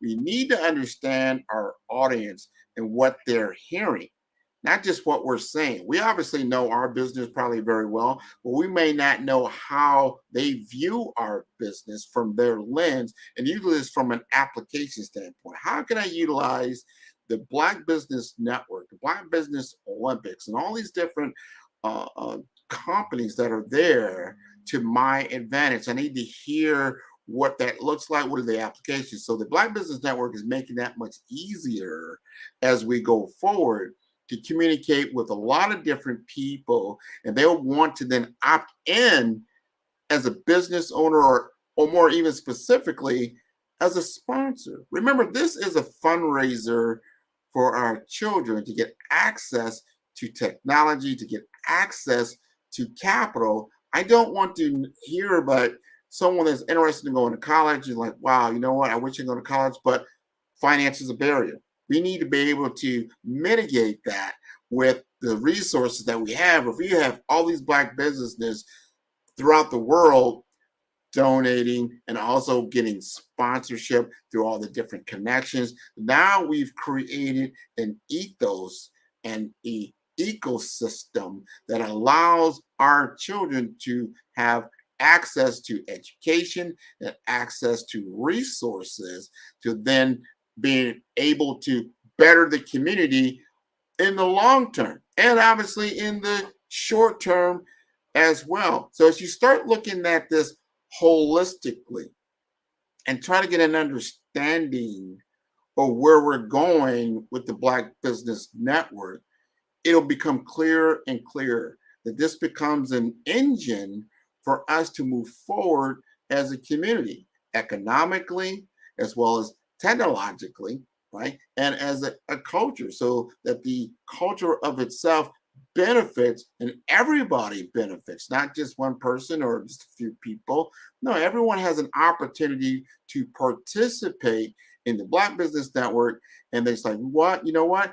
I want to do business with the Black Business Network. Show me how. What can I do? Or I have resources that I want to go ahead and make available to all the people that are involved in this community, because we all work together. So whether you're a Black business or a non-Black business, you have ways to interact with the Black Business Network that aligns with the mission, that aligns with the vision, and it aligns with the purpose in which we are creating this ecosystem and this community going forward. So can you imagine, instead of going to CNN or Fox or some of these other platforms and broadcast stations that you know exactly where to go to get information about Black business. You get, information about Black news. You get information around what's happening in the academia world, what's going on in centers of excellence throughout the United States that has focus on all the different HBCUs in America and what they're doing. Besides just playing football, they're obviously not doing a little bit more than that. No, they're learning about all the latest and greatest in marketing. They're learning the latest and greatest in business. They're learning the latest and greatest in technology and all the other avenues for career and business development. We need to insert ourselves and close that gap in the wealth gap, close the gap in the knowledge gap, understand the digital divide. I think we found that out during the COVID time period, that everybody had to go digital, who had access to digital technology? Who had access to high-speed internet? Because in today's economy, as we move forward, you need not just internet connection, you need high-speed internet connection that can support some of these larger constructs of video technology, virtual worlds, and the like. And it's only going to get more and more as far as bandwidth intensive as we go into 2024 and beyond. This is the playing field in which we are working in. We got to make sure that the generations that are following us have the capabilities to do and the familiarity of working in this space.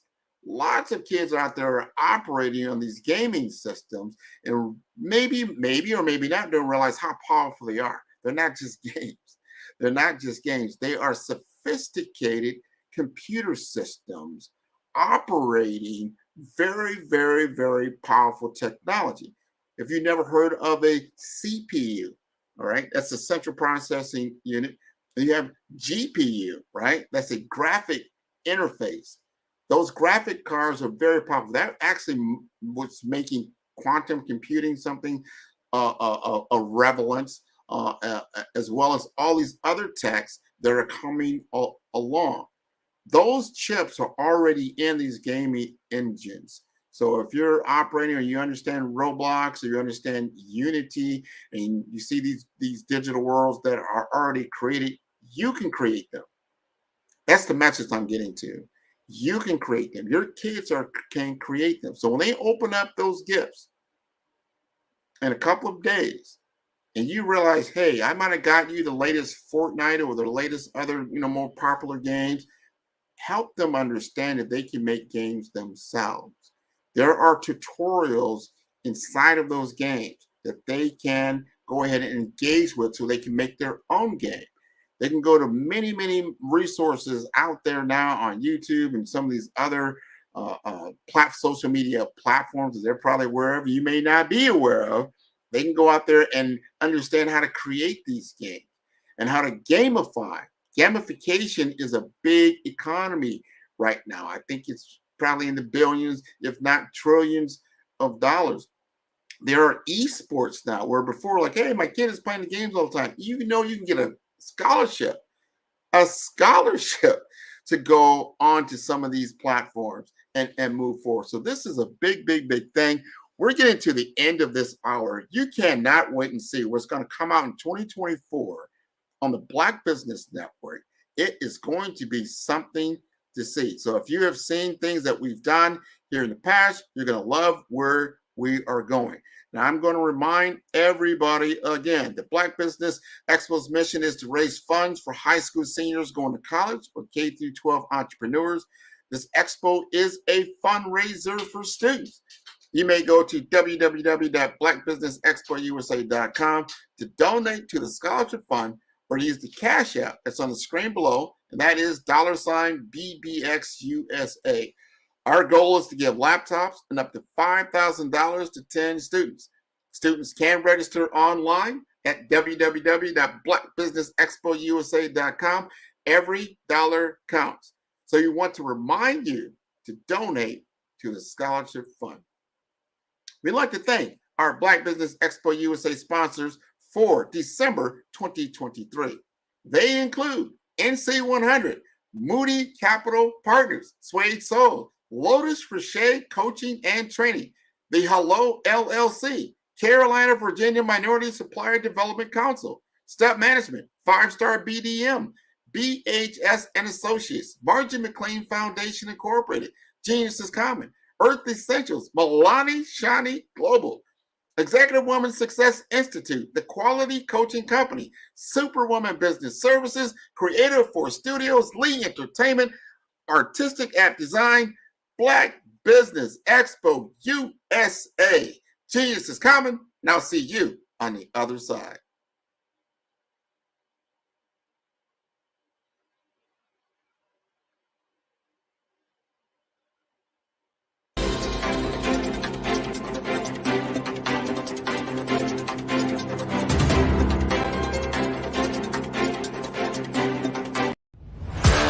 Social media is evolving. It's more vibrant, more colorful, more energetic, and so are you. It's not just photos anymore. It's video, it's audio, it's subscriptions. And now, there's Fanbase, a new monetized social network. Fanbase delivers the complete native app experience with full content monetization for every user. No algorithms that shadow ban your engagement or growth, and no ads. Follow anyone for free and subscribe directly to your favorite creators for $4.99 a month. Plus, show some love by tipping on any post. Also, make a Fanbase page and monetize your content the same way. Finally, connect with your followers by posting the amazing content you already create. And now, get paid for it. It's time to energize and monetize. Because everyone's a fan of something, and everyone has a fan base.